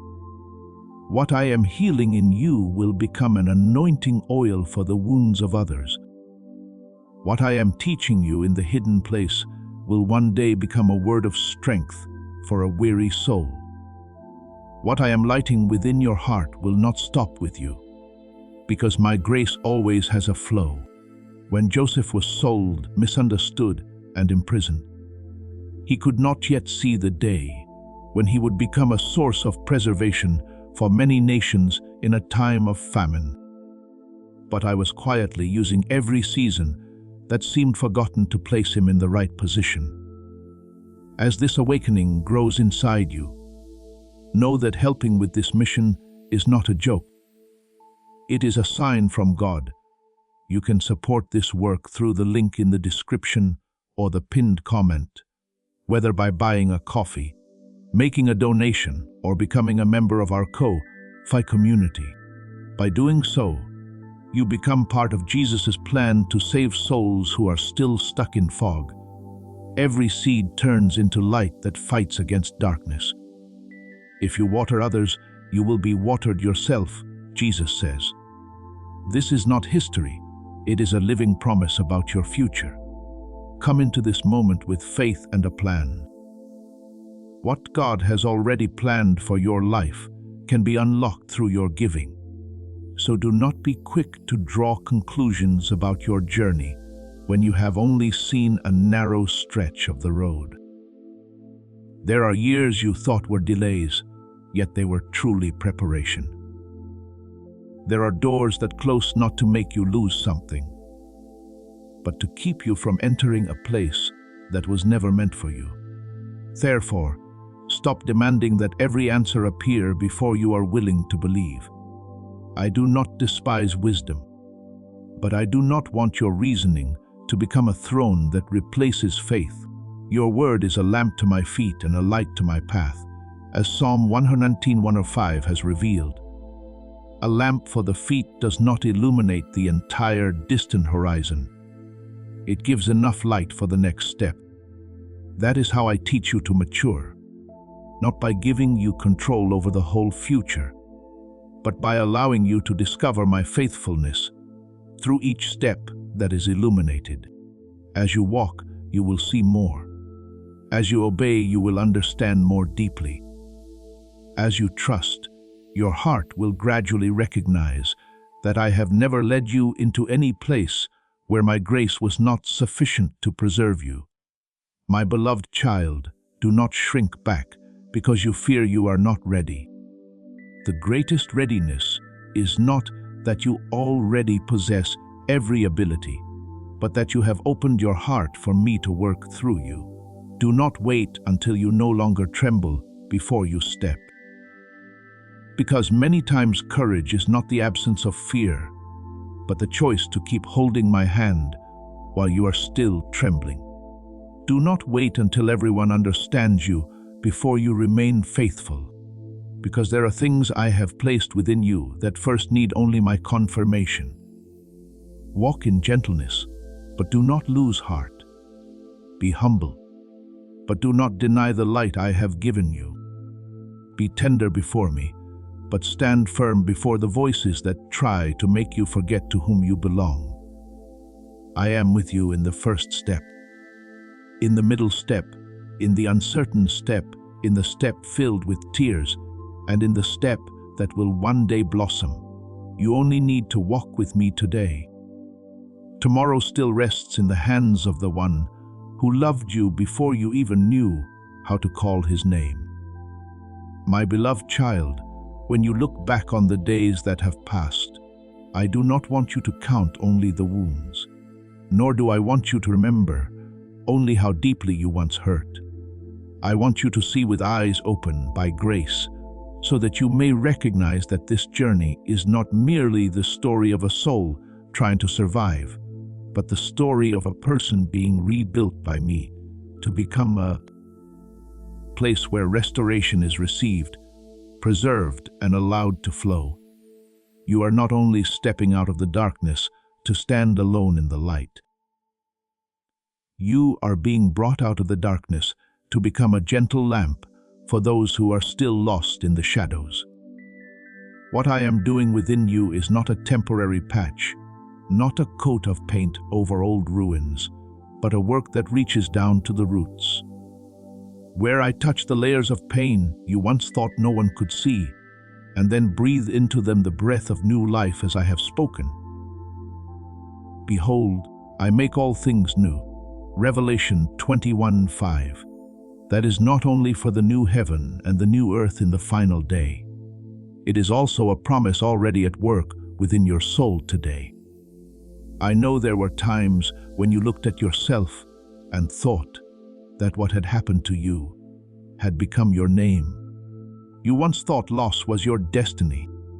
Woundedness was your identity, and disappointment was an unchangeable portion of your life. But my child, I have never called you by the name of your pain. I do not see you through what others have done, through the places where you have fallen, or through the seasons when you thought you had been left behind. I called you by love before you knew how to call yourself by hope in Christ. The old things are no longer permitted to sit upon the throne and rule over you. For if anyone is in Christ, he is a new creation. Old things have passed away. Behold, all things have become new. 2 Corinthians 5:17. You are not a copy of the past. You are the work I am recreating. The old pages may once have carried the ink of tears, but my hand is opening a new chapter, where grace writes with light. Perhaps you still quietly ask why. There were paths you had to walk through in loneliness. Why certain promises seemed to arrive late. Why certain people left at the very moment when you most needed them to stay. I do not take those questions lightly, for I heard them in the nights when you could not put them into words. But let me teach you something deeper. Not everything you lose is a robbery, and not every crack is a sign of an ending. There are things taken from your hands to your heart may have room to receive what cannot perish. There are places where you were broken open, not to be destroyed, but so that I could pour healing oil there. And from the very place that was once fractured, my light could shine through. Just as soil must be plowed before seed is sown, your heart has also gone through seasons of being turned over. But I do not plow in order to leave the land abandoned. I prepare it so the harvest may come. Remember Naomi, the woman who left Bethlehem during a famine and returned with hands that seemed empty. She had lost her husband, her sons, and her old vision of the future, to the point that she said, "Do not call me Naomi, call me Mara, for the Almighty has dealt very bitterly with me." Ruth 1:20. But do you see, her story did not end in bitterness. In that tearful return, I had prepared Ruth a faithful heart. I had prepared Boaz, a redeemer, and I had prepared a lineage from which David would be born.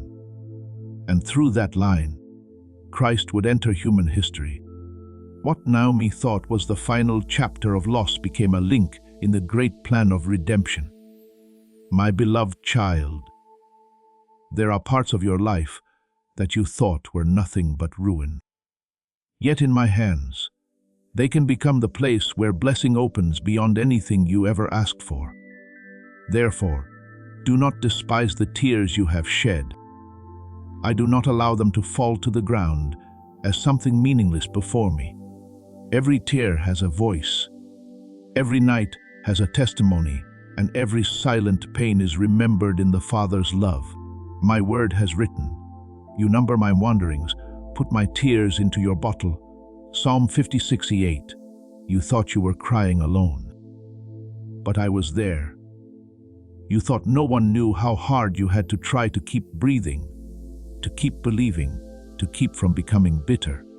But I knew, and those very tears, when placed in my hands, will not only remain traces of sorrow, they will become water for the seeds you did not yet realize had been planted within your heart. There will come a time when you meet souls who are standing where you once stood, trembling at the edge of despair, wondering whether they can still be healed. Then you will not come to them with the cold words of someone who has never touched pain. You will come with the gentleness of one whom I have lifted up. You will know how to be silent when words are not yet needed, how to hold a hand without rushing to judge, how to speak of hope without denying tears. That is the authority I place within you, not the authority of pride, but the authority of one who has been healed deeply enough to no longer use wounds as weapons. You will not boast that you overcame. You will testify that I was faithful. You will not merely tell of pain. You will show others the path that grace has opened. I also want you to understand that restoration is not only being brought back into peace, but being placed rightly within my will. When Joseph stood before the brothers who had wounded him, he was no longer the young man thrown into the pit, nor was he still the forgotten prisoner. I had raised him up not for revenge, but to preserve life. He said, "You meant evil against me, but God meant it for good." Genesis 50:20. My child, this is the sign of mature restoration. When what once hurt you no longer controls your response, when you can look back with being pulled again into the old chains, when you can say that I have wasted nothing. I do not call evil good, but I have the power to turn what the enemy used to make you fall into a step that leads you into your calling. Therefore, let your heart stop fearing your past. What happened no longer has enough authority to define you. If you have placed your life in my hands, I am taking ashes and giving you a crown of beauty. I am exchanging the garment of mourning for the oil of joy. Just as Isaiah 61:3 proclaimed over those who mourn in Zion, you do not need to deny that you were once in pain. But you must also not forget that I am greater than what wounded you. You do not need to erase your memories by your own strength, but let me sanctify those memories, so that when you remember, you do not only see the wound, but also see my hand that bandaged it. Not only the place where you fell, but the place where I bent down to lift you up. Not only what was lost, but what I am causing to grow from the part that seemed barren. My beloved child, your new chapter does not begin when everything outside becomes perfect. But when you believe that I am still working within you, receive the restoration I give.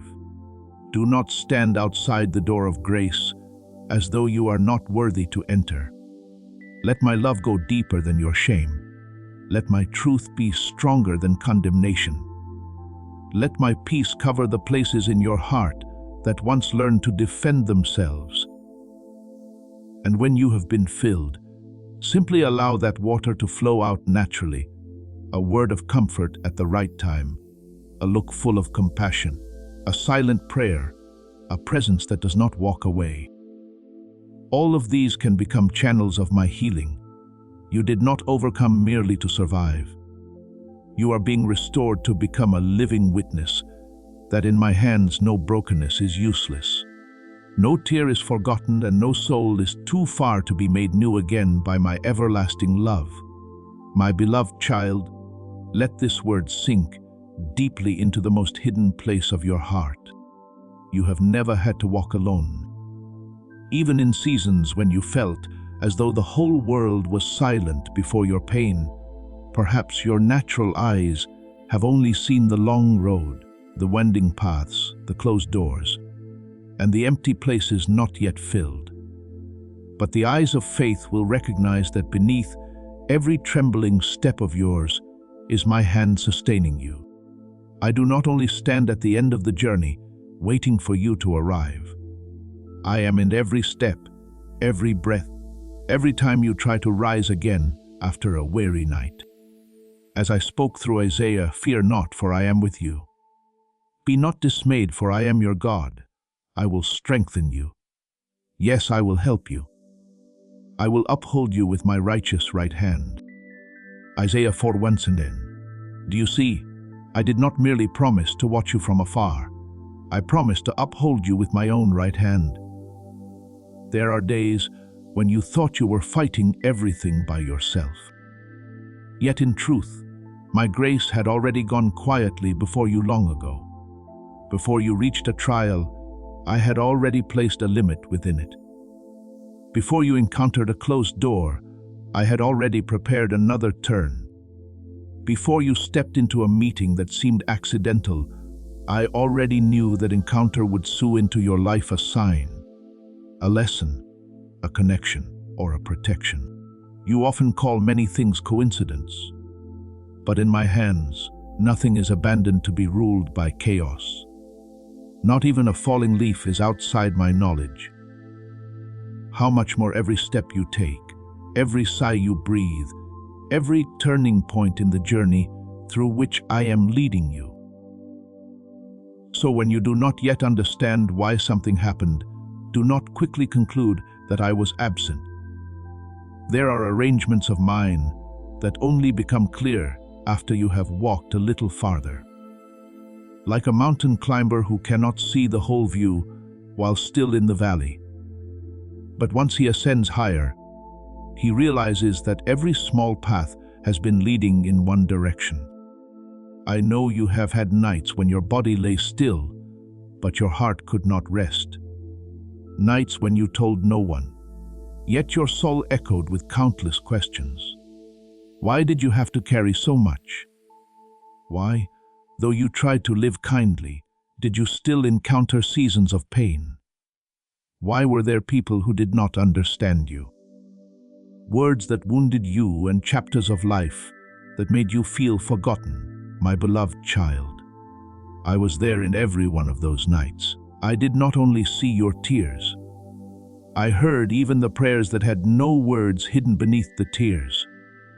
The Psalms have written, "The Lord is near to those who have a broken heart and saves such as have a contrite spirit." Psalm 34:18. I am near to you. You are about to enter your divine future. Remember that this message does not end with you. People can use your breakthrough to get where they need to go. Through the link in the description or the pinned comment, whether by buying a coffee, making a donation, or becoming a member of our Ko-Fi community, you can help this mission. By doing so, you are sowing into the awakening, deliverance, and restoration of souls who are still trapped in darkness. This is not poetry when Jesus says, "Give, and heaven will open over you."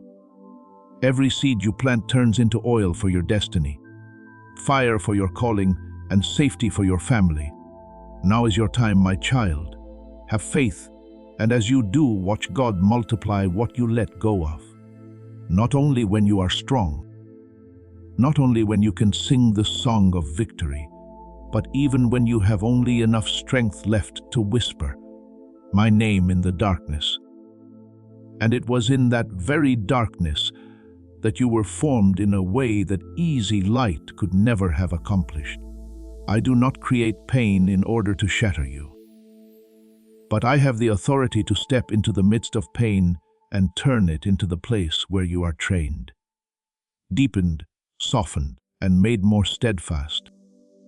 Some of your tears have become water for seeds you have not yet seen. There were times when you were pressed to let go, not because I wanted to leave you empty-handed, but because I was freeing your hands from what no longer fit, so that you could receive something greater. There were times when you thought you were being delayed, but in truth, I was saving you from entering a season that was not yet ripe. Remember what has been written. All things work together for good to those who love God, to those who are called according to His purpose. Romans 8:28. All things does not mean that everything is pleasant, but it means that nothing is beyond my redeeming power. Remember the story of Elijah when he fled into the wilderness, exhausted to the point that he only wanted everything to stop. He had been the one who saw fire come down from heaven, the one who stood among the people as a powerful witness. And yet afterward he was still weary, still afraid, still lying beneath the broom tree and saying that he had no strength left. But I did not come to him with heavy words of rebuke. I sent an angel to touch him, to give him bread and water, and then I allowed him to rest. Only after that did I lead him to Mount Horeb to hear my voice in the gentle whisper. Do you see? When you are exhausted, I do not always demand that you rise immediately to prove your faith. Sometimes what I give first is support, a place of rest, nourishment for the body, and peace for the soul. I know that you are dust. I know your strength has limits, and I never despise a weary child who is still turning back toward the Father. Therefore, do not be afraid of the seasons when you feel yourself growing weak. Weakness in my hands is not the end. It can become the doorway through which you learn to depend on me more deeply. When you no longer have enough strength to lift yourself up, you will discover that I am the one who raises you from the lowest place. When you no longer have enough clarity to understand everything, you will learn to walk by trust. When you can no longer hold on to the things you once tried to control, you will see that my hand is far wider than yours. My word, I will never leave you nor forsake you. Hebrews 13:5 is not merely an ornament for peaceful days, but an anchor that holds you in the days when storms rise. I do not leave you when you are slow. I do not abandon you when you tremble. I do not turn my face away when you cry. I remain your father even in the moments when you do not feel worthy of being loved. There are things you once thought were losses, but one day you will recognize them as protection. There were doors you prayed would open, yet I kept them closed, because behind them was something that would have worn you down. There were people who left your life and caused you pain. But their departure created space for you to breathe, to hear me more clearly, and to return to your true identity. There were plans that fell apart, not because you were forgotten, but because I was stopping you from building on an unstable foundation. I am the one who sees what you do not yet see, who knows what you do not yet know, and who loves you more than the things you are holding tightly. So when a path closes, do not be quick to call it failure. Bring it into my presence and ask, Father, what are you protecting me from? And what are you leading me toward? My beloved child, I am teaching you to see your life as a sacred song being written note by note, not as scattered sounds without meaning. A low note does not ruin the music. It gives the song depth. A silence is not the end. It prepares the next passage to resound. The encounters, the delays, the answers that came late, the times when you had to return and learn an old lesson again with a new heart. All of these can be woven by me into an order more beautiful than what you are able to see now. You are not being swept away by chance. You are being shepherded by the one who knows your name. As Psalm 23 declares, "The Lord is my shepherd, I shall not want." The shepherd does not only lead the flock beside green pastures, he also walks with them through the valley of the shadow of death. And even in that valley, my rod and my staff still comfort you. So today, breathe gently again in my presence. Do not force yourself to understand everything immediately. Do not condemn yourself, because there are times when you are weary. Do not see your tears as evidence of failure, because many times tears are a sign that your heart is still tender, still alive, still able to be touched by me.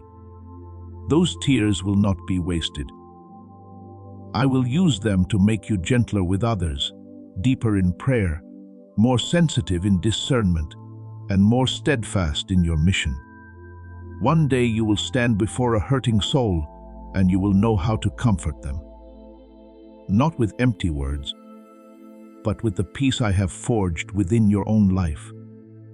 Keep walking, my child, but do not walk like one who has been abandoned. Walk as one who is being kept. I go before you to prepare the way, even in places you have not yet reached. I walk beside you to remind you that you are not alone.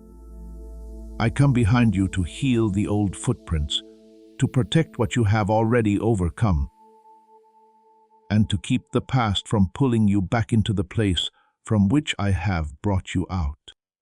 When you are weak, lean on me. When you do not understand, trust me. When you are tired, let me strengthen you. When you are afraid, listen again to the Father's voice speaking within your heart. I am here. I am still holding your hand, and your journey is not held in chaos, but in the loving plan. I am completing with faithfulness that never changes. My beloved child, the time has come for you to no longer remain standing at the threshold of what I am calling you to enter. I know there are parts of your heart that still tremble. Still listen to the echo of words that once made you shrink back. Words that caused you to doubt your worth. Words that planted within you the thought that you are not good enough, not strong enough, not worthy enough to be sent. But today, I want you to hear a voice greater than all those voices.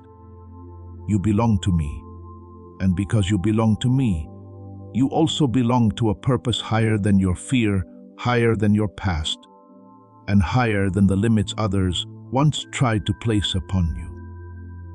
You were not created to live like a quiet shadow, hiding at the edge of life.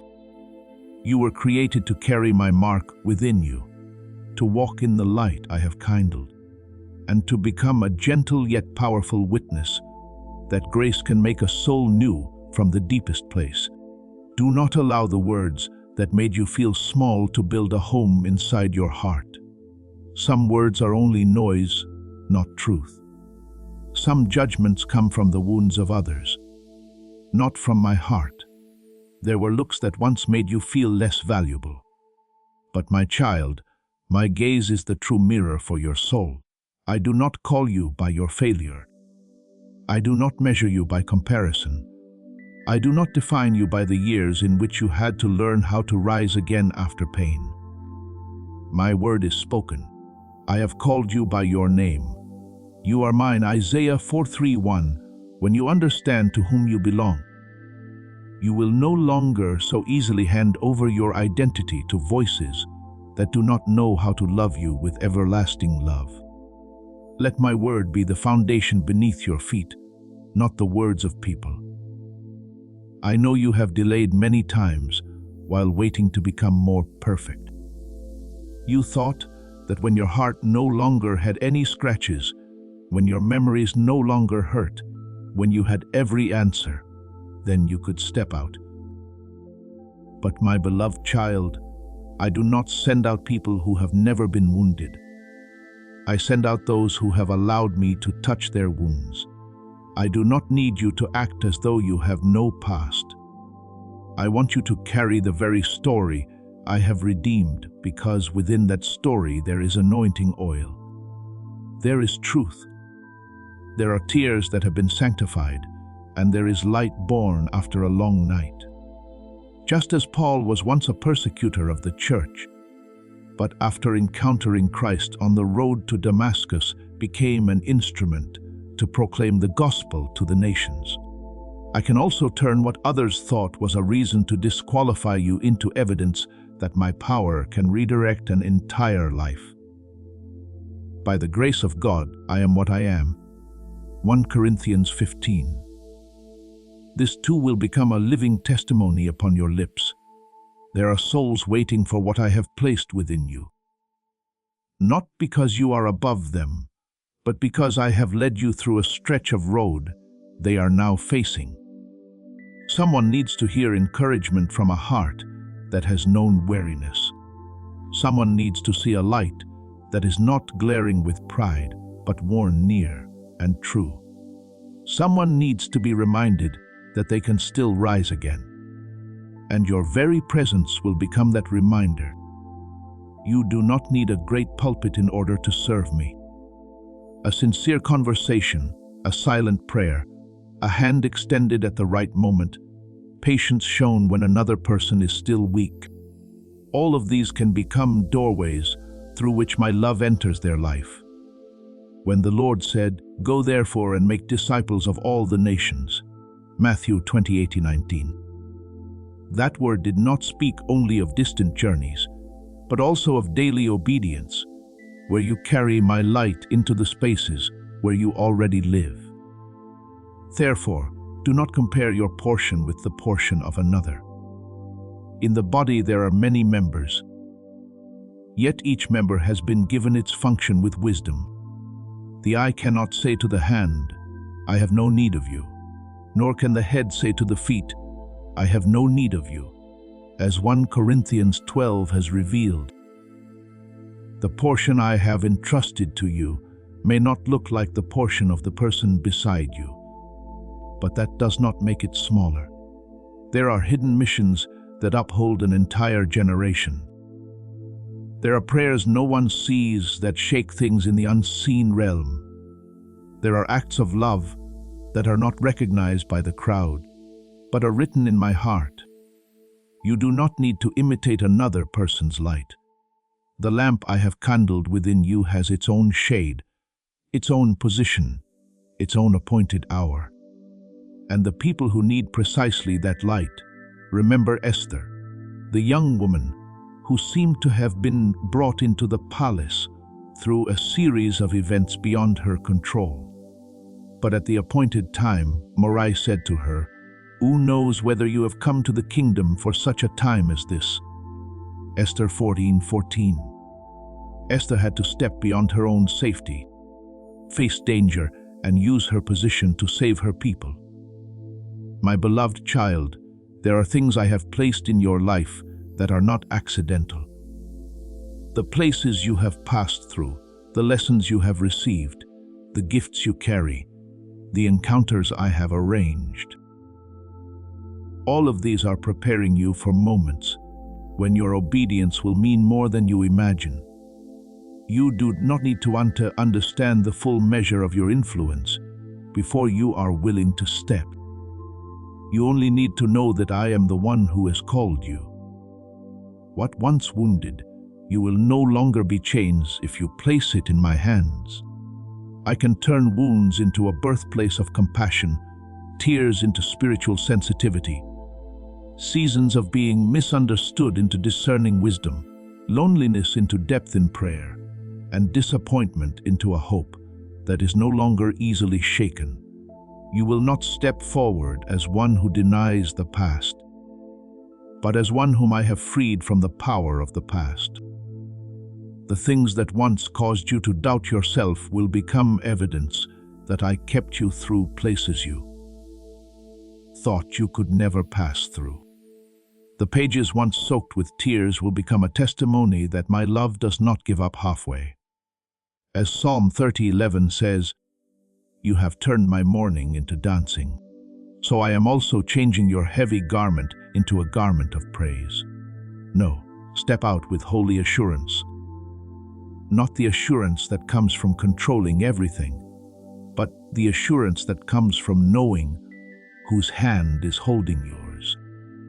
Please know that every seed you plant in this mission will grow into a torch that shines in someone else's darkness. Giving to this work through the link in the description or the pinned comment, whether by buying a coffee, making a donation, or becoming a member of our Fi community, does not go to a channel. Your actions are supporting a divine mission to save lost souls. Heaven moves through willing voices, but it grows through hearts that are kind. This is what I say over you now. Each gift you give is like a stream of living water that flows into the life of someone who needs healing. Give, and it will be given to you is not just a verse for Jesus, it is a living promise that shapes your future. Allow me to invite you now with a simple act of faith. Come into this moment with purpose, with honesty, and with hope. The money you give today is not a donation. The act of spiritual obedience that lets your heavens open is what opens them. Let go of your seed and see what God brings back into your life. Do not delay simply because you are still learning. Do not remain silent simply because you were once made afraid. Do not hide the light simply because some people do not understand your journey. The Lord has said, "Nor do they light a lamp and put it under a basket, but on a lampstand, and it gives light to all who are in the house." Matthew 5:15. The light within you is not meant to feed pride, but to serve love. It is not so that you may be exalted, but so that others may see me through the tenderness, courage, faithfulness, and hope I am placing in you, my child. The trial did not define you. I am the one who defines you. The darkness did not swallow you. My grace preserved you. The words that made you feel small no longer have the authority to command your future. My calling is the sound that now guides your life. Go, but go in humility, sir. But serve from fullness in me. Speak, but let your words carry the fragrance of life. Touch others, but always remember that I am the one who heals through you. You did not merely survive the difficult seasons. You were transformed in them, refined in them, and prepared in them. And now I send you out like a lamp in a place that needs light, like a stream in a dry land, like a word of hope where human hearts have grown weary. Step out, my beloved child, for there are places that have been waiting for the light I placed within you for a very long time. My beloved child, do not build your stability upon things that can change in a moment. Do not place your soul upon the praise of people, upon passing emotions, upon outward signs, upon today's convenience or tomorrow's recognition. Those things can come and go like morning clouds. They may lift you for a moment, then leave you disappointed when they disappear. I do not want you to walk with a fragile confidence that only shines when circumstances are beautiful and goes out when the wind begins to rise. I want you to recognize a stability that is deeper, holier, and more enduring. The stability that comes from knowing that I am living within you, holding you, and becoming the foundation beneath your feet. As it is written, "The Lord is my rock and my fortress and my deliverer." Psalm 18:2. When I am your rock, the storm no longer has the authority to decide whether you will be able to stand. The storm only reveals the foundation upon which you have placed your life. There are seasons when I allow you to pass through uncertainty, not to confuse you, but to purify the habit within you of believing only when everything is already clear. If you only walk when you can see the whole road, then you are walking by sight and have not yet truly learned to walk by faith. I do not condemn you for wanting to understand. I know your heart needs safety, needs answers, needs signs in order to feel at rest, but my child, there are things that belong to me which are not opened by control, but by surrender. There are doors that only appear when you draw near. There are answers that can only be understood after you have obeyed. There are turns that at first seem uncertain, but once you have passed through them, you will recognize that my hand was quietly placing each stone beneath your feet. Therefore, do not be afraid when the way ahead is not yet fully lit. Your word is a lamp to my feet and a light to my path. Psalm 119:1-5. And that lamp is always enough for the next step. I know you still carry questions deep within your heart. Questions you do not easily speak because you fear being seen as lacking faith. You wonder whether you have truly heard my voice, whether this path really leads to life, whether the things you are releasing will be replaced with something good. Bring those questions to me. Do not bury them beneath a shell of strength. I am not afraid of the truth within your heart. I am your Father, not a cold judge standing far away, waiting for you to fail. When Thomas could not immediately believe in the resurrection, Christ did not remove him from love, but drew near and allowed him to touch the nail marks. Do you see? I do not despise a heart that is seeking certainty. I simply do not want you to allow doubt to become the master of your steps. Let doubt be brought into the light so that I may turn it into a deeper knowledge of my faithfulness. And when you commit your way to me, you do not lose your life. You find it again in its most rightful order. The world teaches you to hold tightly, to control, to secure every outcome for yourself. But I teach you another way. Commit your way to the Lord. Trust also in Him, and He shall bring it to pass. Psalm 37:5. Commitment is not giving up in despair. Commitment is the act of a soul that knows the Father's hand is wider than its own. Surrender does not make you passive. It frees you from carrying burdens that were never yours to bear. You still walk, still do what is right, still remain faithful in the portion entrusted to you. But you no longer have to carry the entire future on your shoulders, as though I had left my throne. Remember Gideon, who once hid in the winepress because he feared the Midianites.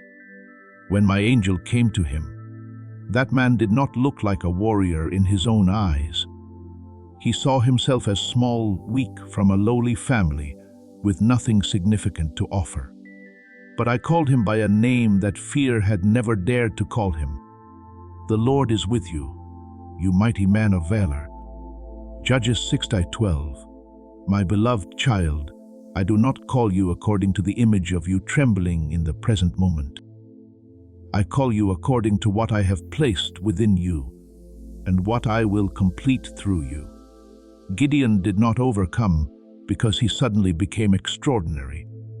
He overcame because he learned that my presence is enough to turn a fearful person into an instrument of deliverance.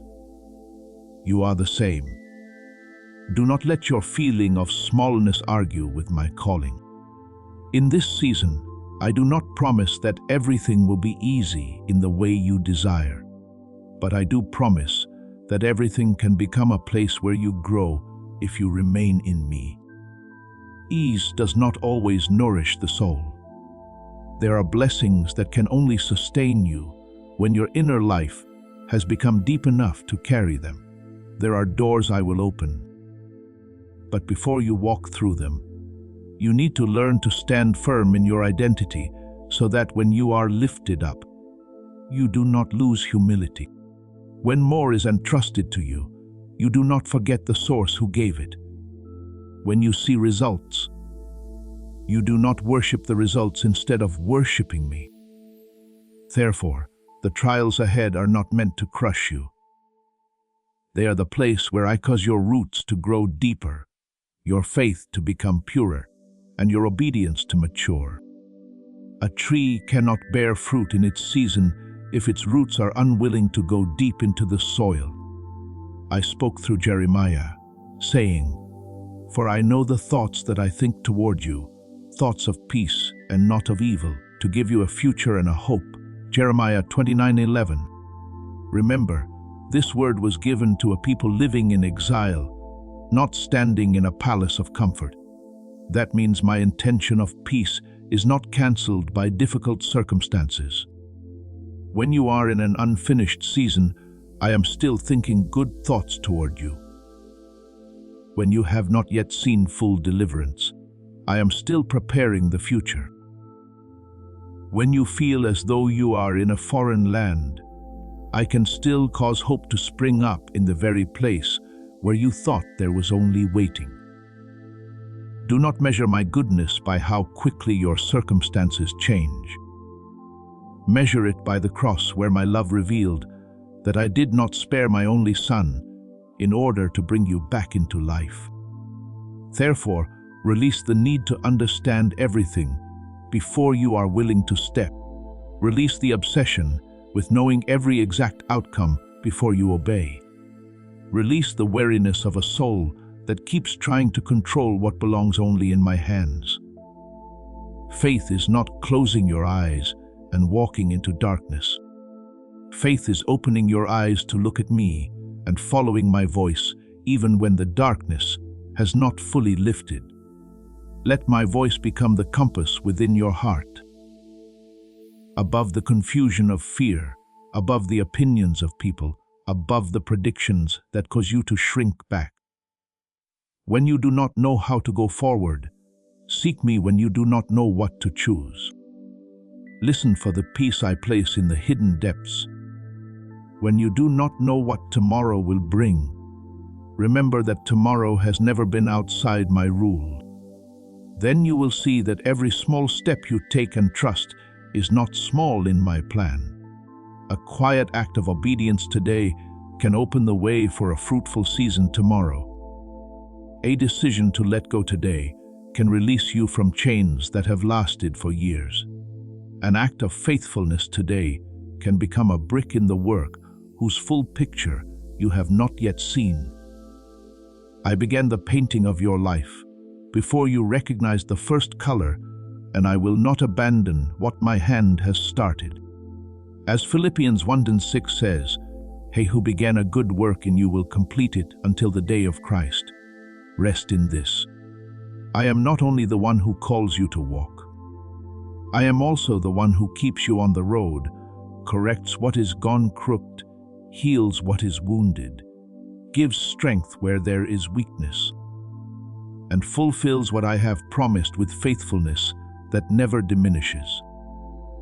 So today, step out not with the pride of one who thinks they know everything, but with the peace of one who knows they are being held. Step out not because you are certain of every detail, but because you are certain of your Father. Step out not because you have no more questions, but because you have learned to place those questions in the palm of my hand. I am your foundation, your rock, the one who leads you through dim places and gives light to each step at the right time. The things ahead will not destroy you when you remain in me. They will cause you to grow, to bear fruit, and to become more complete in love. Trust me, my beloved child. The greater picture was begun by me long ago, and every brushstroke of your life, even the ones you once did not understand, is being gathered by me into a masterpiece of grace, where in the end you will look back and say, "The Father led me with love, and not one step in his hands was wasted." My beloved child, learn to recognize my ways not only through great things that astonish your eyes, but also through the very gentle movements in the hidden depths of your soul. I do not always come to you with thunder echoing on the mountaintop. I do not always lead you with radiant signs that make every doubt disappear at once. Many times I come like a soft wind touching the place where your heart is tense, like a quiet peace descending in the middle of tangled thoughts, like a very small reminder that is still enough to let you know you have not been abandoned. You have grown accustomed to the noise of the world, accustomed to pressure, accustomed to voices demanding that you hurry, prove yourself, and react immediately. But my voice does not fight for its place through chaos. My voice carries power, but that power is clothed in gentleness.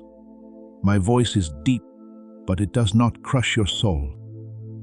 My voice is holy, but it always carries life. There are times when you think that if I am truly leading, everything must become clear at once. Every door must open immediately. Every answer must appear like writing on the wall.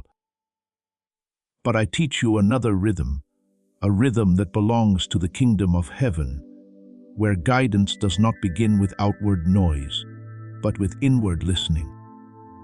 Elijah once stood before a mighty wind that tore through the mountains, before an earthquake that shook the ground, and before a great fire that blazed. Yet I did not choose to reveal myself in those fierce manifestations. Then after the fire came a still small voice, 1 Kings 19:12, and it was in that gentleness that my weary servant recognized the presence of his Father. My beloved child, you too will recognize me in this way. When you stop chasing every sound that scatters you, when you lay down the fear of having to understand everything immediately, and when you allow your heart to become quiet enough to hear what I am saying. I know there are days when your mind feels like water being stirred, when one thought has not even passed before another comes rushing in, when one question has not settled before a new worry rises. You want to know where to go, what to choose, what to release, what to keep, whether to continue or to stop. But my child, I do not lead you through confusion. As this awakening grows inside you, know that helping with this mission is not a joke. It is a sign from God. You can support this work through the link in the description or the pinned comment, whether by buying a coffee, making a donation, or becoming a member of our Ko-Fi community. By doing so, you become part of Jesus' plan to save souls who are still stuck in fog. Every seed turns into light that fights against darkness.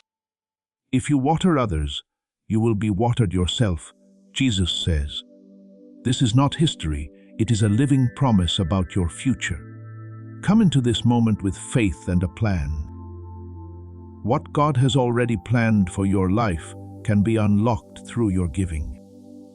Confusion may come from fear, from old memories, from the pressures around you, but my guidance always carries the mark of peace.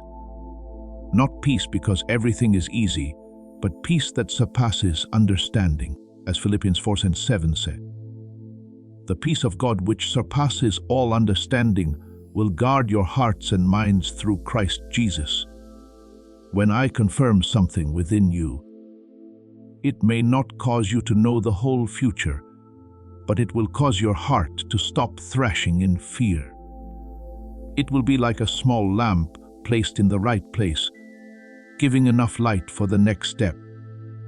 Do not despise the gentle confirmations I place along your path, a scripture returning to your heart at the right moment, a reminder from someone who does not know what you have been praying about, a door closing yet bringing with it a strange sense of release, a small direction suddenly becoming clearer.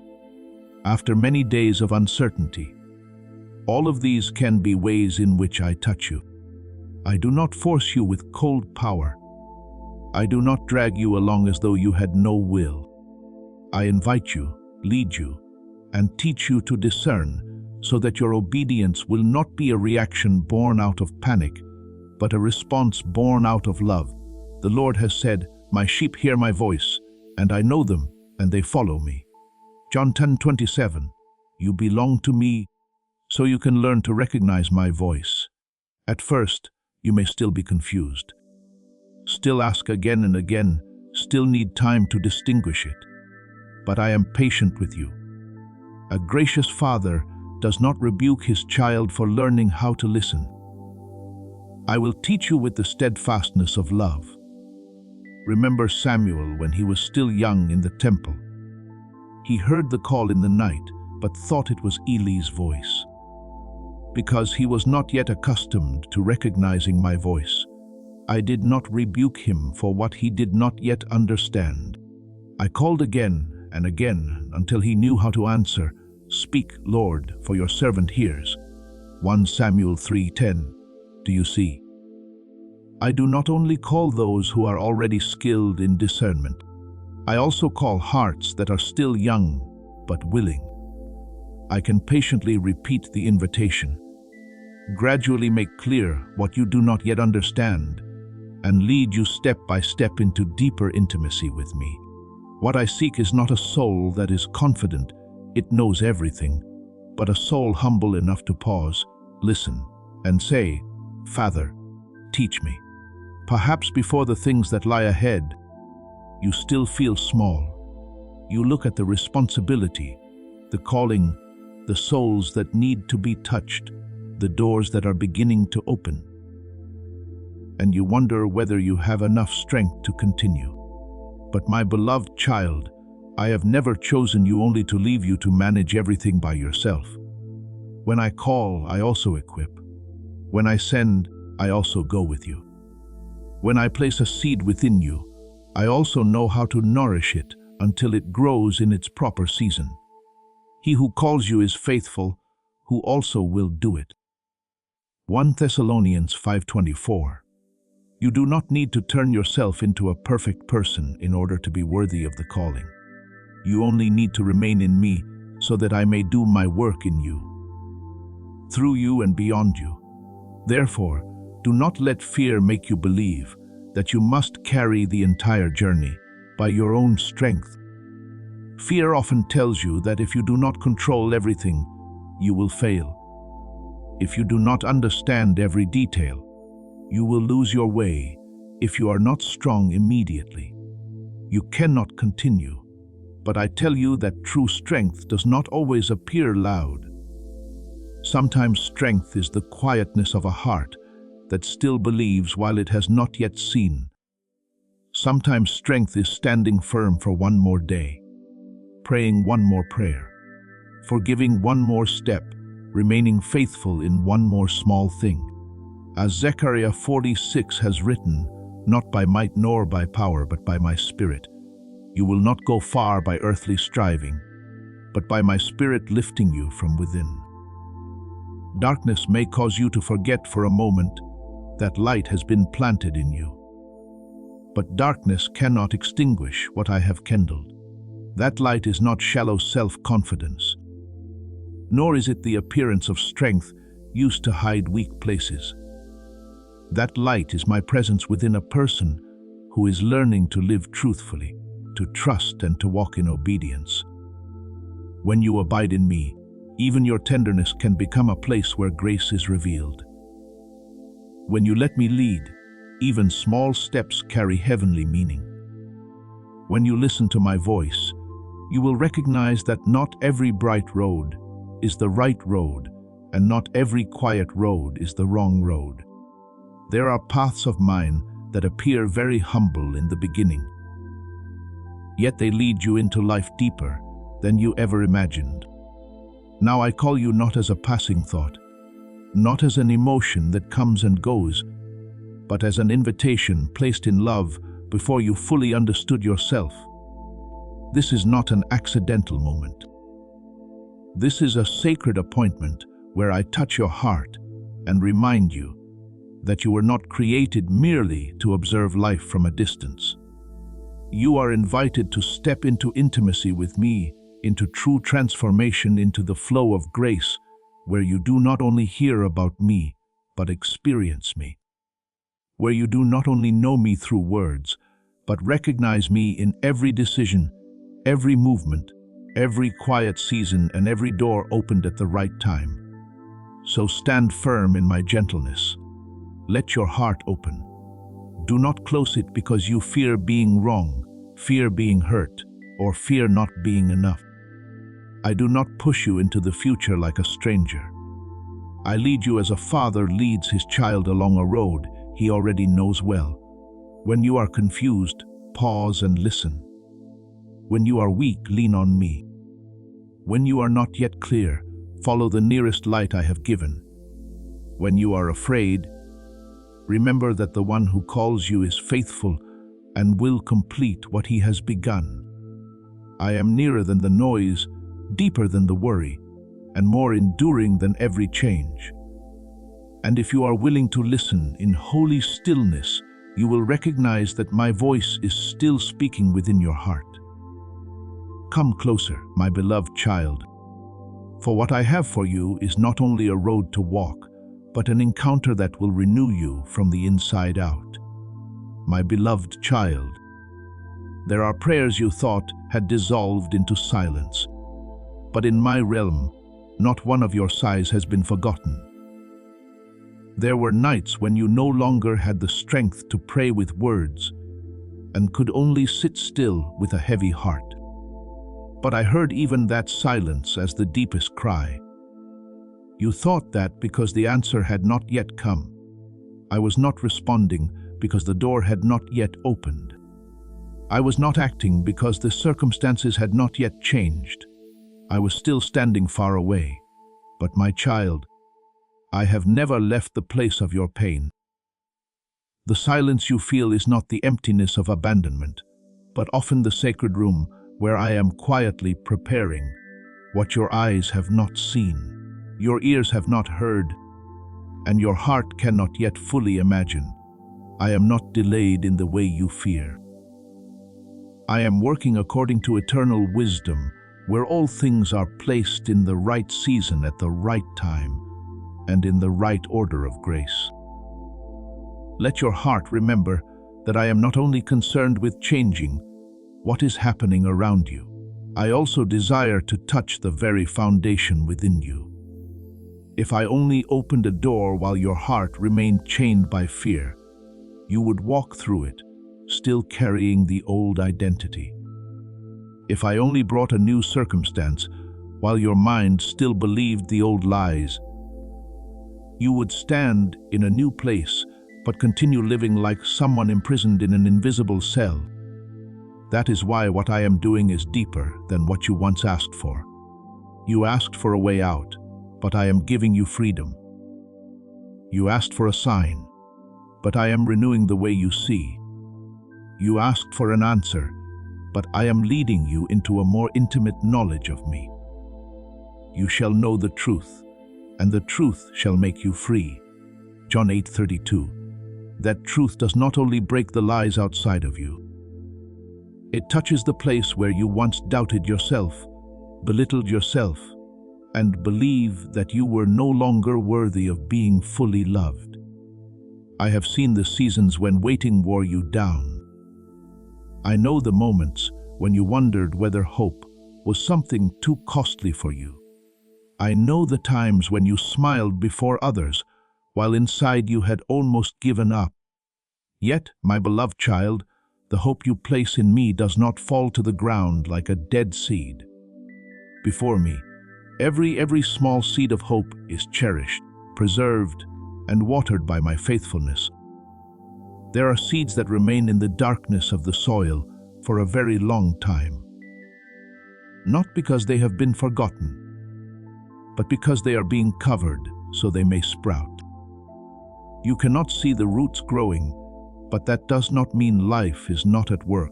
Romans 8:28 has revealed that all things work together for good to those who love God. And I want you to understand that word through the depth of faith.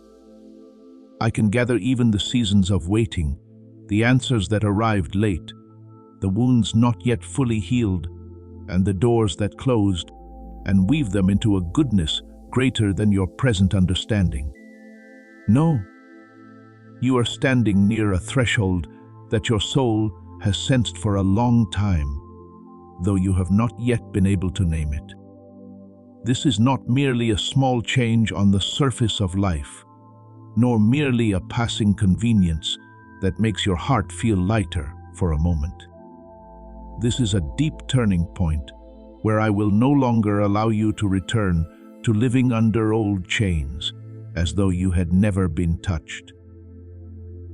There were thoughts that repeated again and again in your mind, saying that you were not enough, that you were too late, that you had been left behind, that you could not be fully restored. But those voices did not come from me. I am bringing my truth like light into every dark corner, so that lies will no longer have a place to hide. You will not only be comforted, you will be reshaped. You will not only be lifted up, you will learn to walk with a new identity. You are not a person defined by years of exhaustion. You are one whom I have called by name, held by covenant, and renewed by love that never changes. Remember the woman who suffered from the issue of blood for 12 years. 12 years was not only a measure of time, it was a life being worn down day after day, hopes once lit and then extinguished. Money exhausted, the body weakened, dignity wounded, and an isolation that few could understand. She had sought healing from many human hands, but every effort only left her more weary. Then in the middle of the pressing crowd, she had no long prayer, no prominent position, and no one to make a path for her. She only carried a trembling yet genuine faith, thinking within herself that if she could only touch the garment of the Lord, she would be made well. And when she touched the hem of Christ's garment, power flowed out. What had continued for many years was reversed in one sacred moment. Mark 5:25-34. Do you see? What has lasted for years is not difficult for my power. What has grown deep is not deeper than my grace. What you thought had become your fate can still be changed when your faith reaches out and touches me. But look more deeply into that story. I did not merely heal her body and then allow her to disappear quietly into the crowd. Christ stopped, called her out of hiding and said, "Daughter, your faith has made you well. Go in peace." That word did not only confirm the miracle, it restored her identity. The one who had been considered unclean was called daughter. The one who had lived in shame was brought into peace. The one who had touched the Lord in secret was publicly affirmed by the Lord with compassion. My beloved child, I also do not want you merely to have one problem solved and then continue living in the shadow of shame. I want to call you out of your hiding place. I want to place upon you again the name of love. I want you to know that true healing is not only the ending of pain, but no longer living as someone whose dignity has been taken away. Therefore, do not be afraid when I begin to touch the deep layers you once avoided looking at. Perhaps renewal will begin with me shining light on a false belief you have carried for far too long. Perhaps I will remind you to release an old condemnation, to forgive yourself, to leave behind a way of thinking that has made you shrink. Perhaps I will close the roads that once fed your insecurity in order to open a road that requires you to trust me more. Do not resist the healing hand simply because it touches a place that is still tender. You are about to enter your divine future. Remember that this message does not end with you. People can use your breakthrough to get where they need to go. Through the link in the description or the pinned comment, whether by buying a coffee, making a donation, or becoming a member of our Ko-Fi community, you can help this mission. By doing so, you are sowing into the awakening, deliverance, and restoration of souls who are still trapped in darkness. This is not poetry when Jesus says, "Give, and heaven will open over you." Every seed you plant turns into oil for your destiny, fire for your calling, and safety for your family. Now is your time, my child. Have faith, and as you do, watch God multiply what you let go of. The compassionate physician does not touch in order to wound you further, but to remove what has been quietly causing you pain. I am the one who heals the brokenhearted and binds up their wounds. Psalm 147:3. I know which places need to be bandaged, which places need to be cleansed, which places need to be filled with light, and which places need to be called back to life.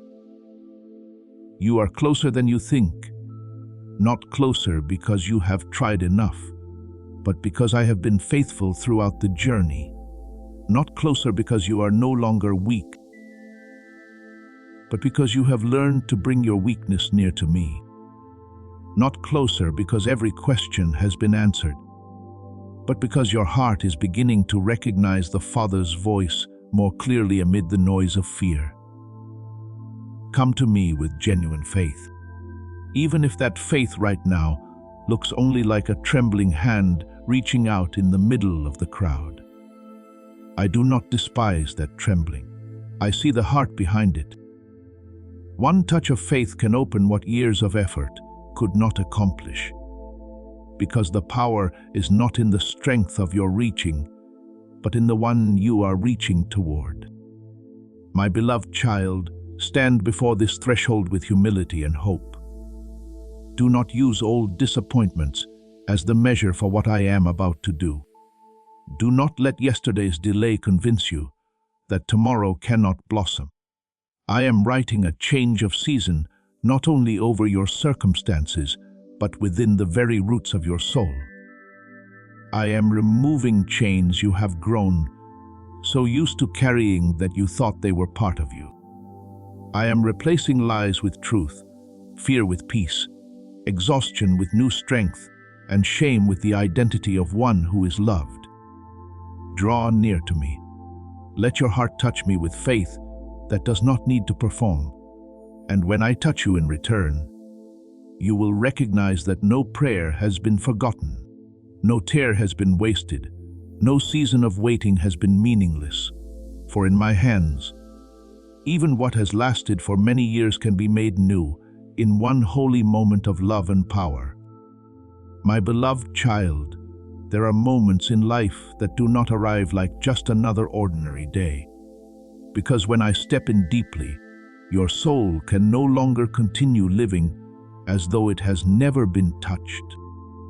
A true encounter with me always leaves a mark beyond memory, beyond a passing emotion, beyond the stirring of a single moment. It goes down to the roots, touching the place where you once feared, where you once defended yourself, where you once grew accustomed to living under the shadow of the past. And from there I begin to renew the way you see, the way you walk, the way you believe, and the way you belong to yourself in me. When Jacob wrestled through the night at the brook of Jabbok, he entered that place with fear, with a deceitful past, with unresolved things in his heart. But when dawn came, he was no longer merely the Jacob of the old day. I placed upon him a new name, a new mark, and a new destiny. You are the same. When the moment I have appointed comes, you will not only be comforted for a little while, you will be marked by transformation, so that what once held you will no longer have the authority to name you. I know you have become used to waiting with your eyes fixed on what has not yet happened. You look at the door that is not opened, the promise that has not yet taken shape, the answer that has not arrived, the details that remain unclear, and your heart is easily pulled toward worry. But my child, if your eyes remain fastened only on what is still missing, you will forget to look up at the one who is sufficient in all things. If your heart measures the present only by the empty space before you, you will not recognize the quiet preparation taking place behind it. I do not want you to live like someone standing outside the door of grace, continually wondering whether you are invited in. My word is spoken. Behold, I stand at the door and knock. If anyone hears my voice and opens the door, I will come into him. Revelation 3:20. I do not come to frighten you. I come to have fellowship, to heal, to enter the rooms of your heart that you once locked because of pain, and to bring light into the place where you thought only darkness remained. Do not allow fear of what you have not yet seen to make you shrink back from what I am doing. Fear always wants you to close the door before the blessing knocks.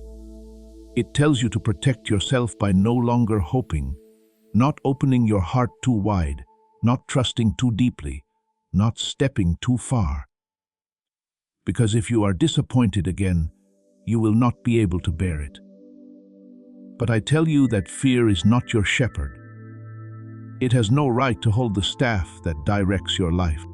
For God has not given us a spirit of fear, but of power and of love and of a sound mind. 2 Timothy 1:7. What I have placed within you is not blind recklessness, nor the loud confidence of the flesh. It is the steadiness of a soul that knows it is loved, kept, led, and equipped to step into what I have prepared.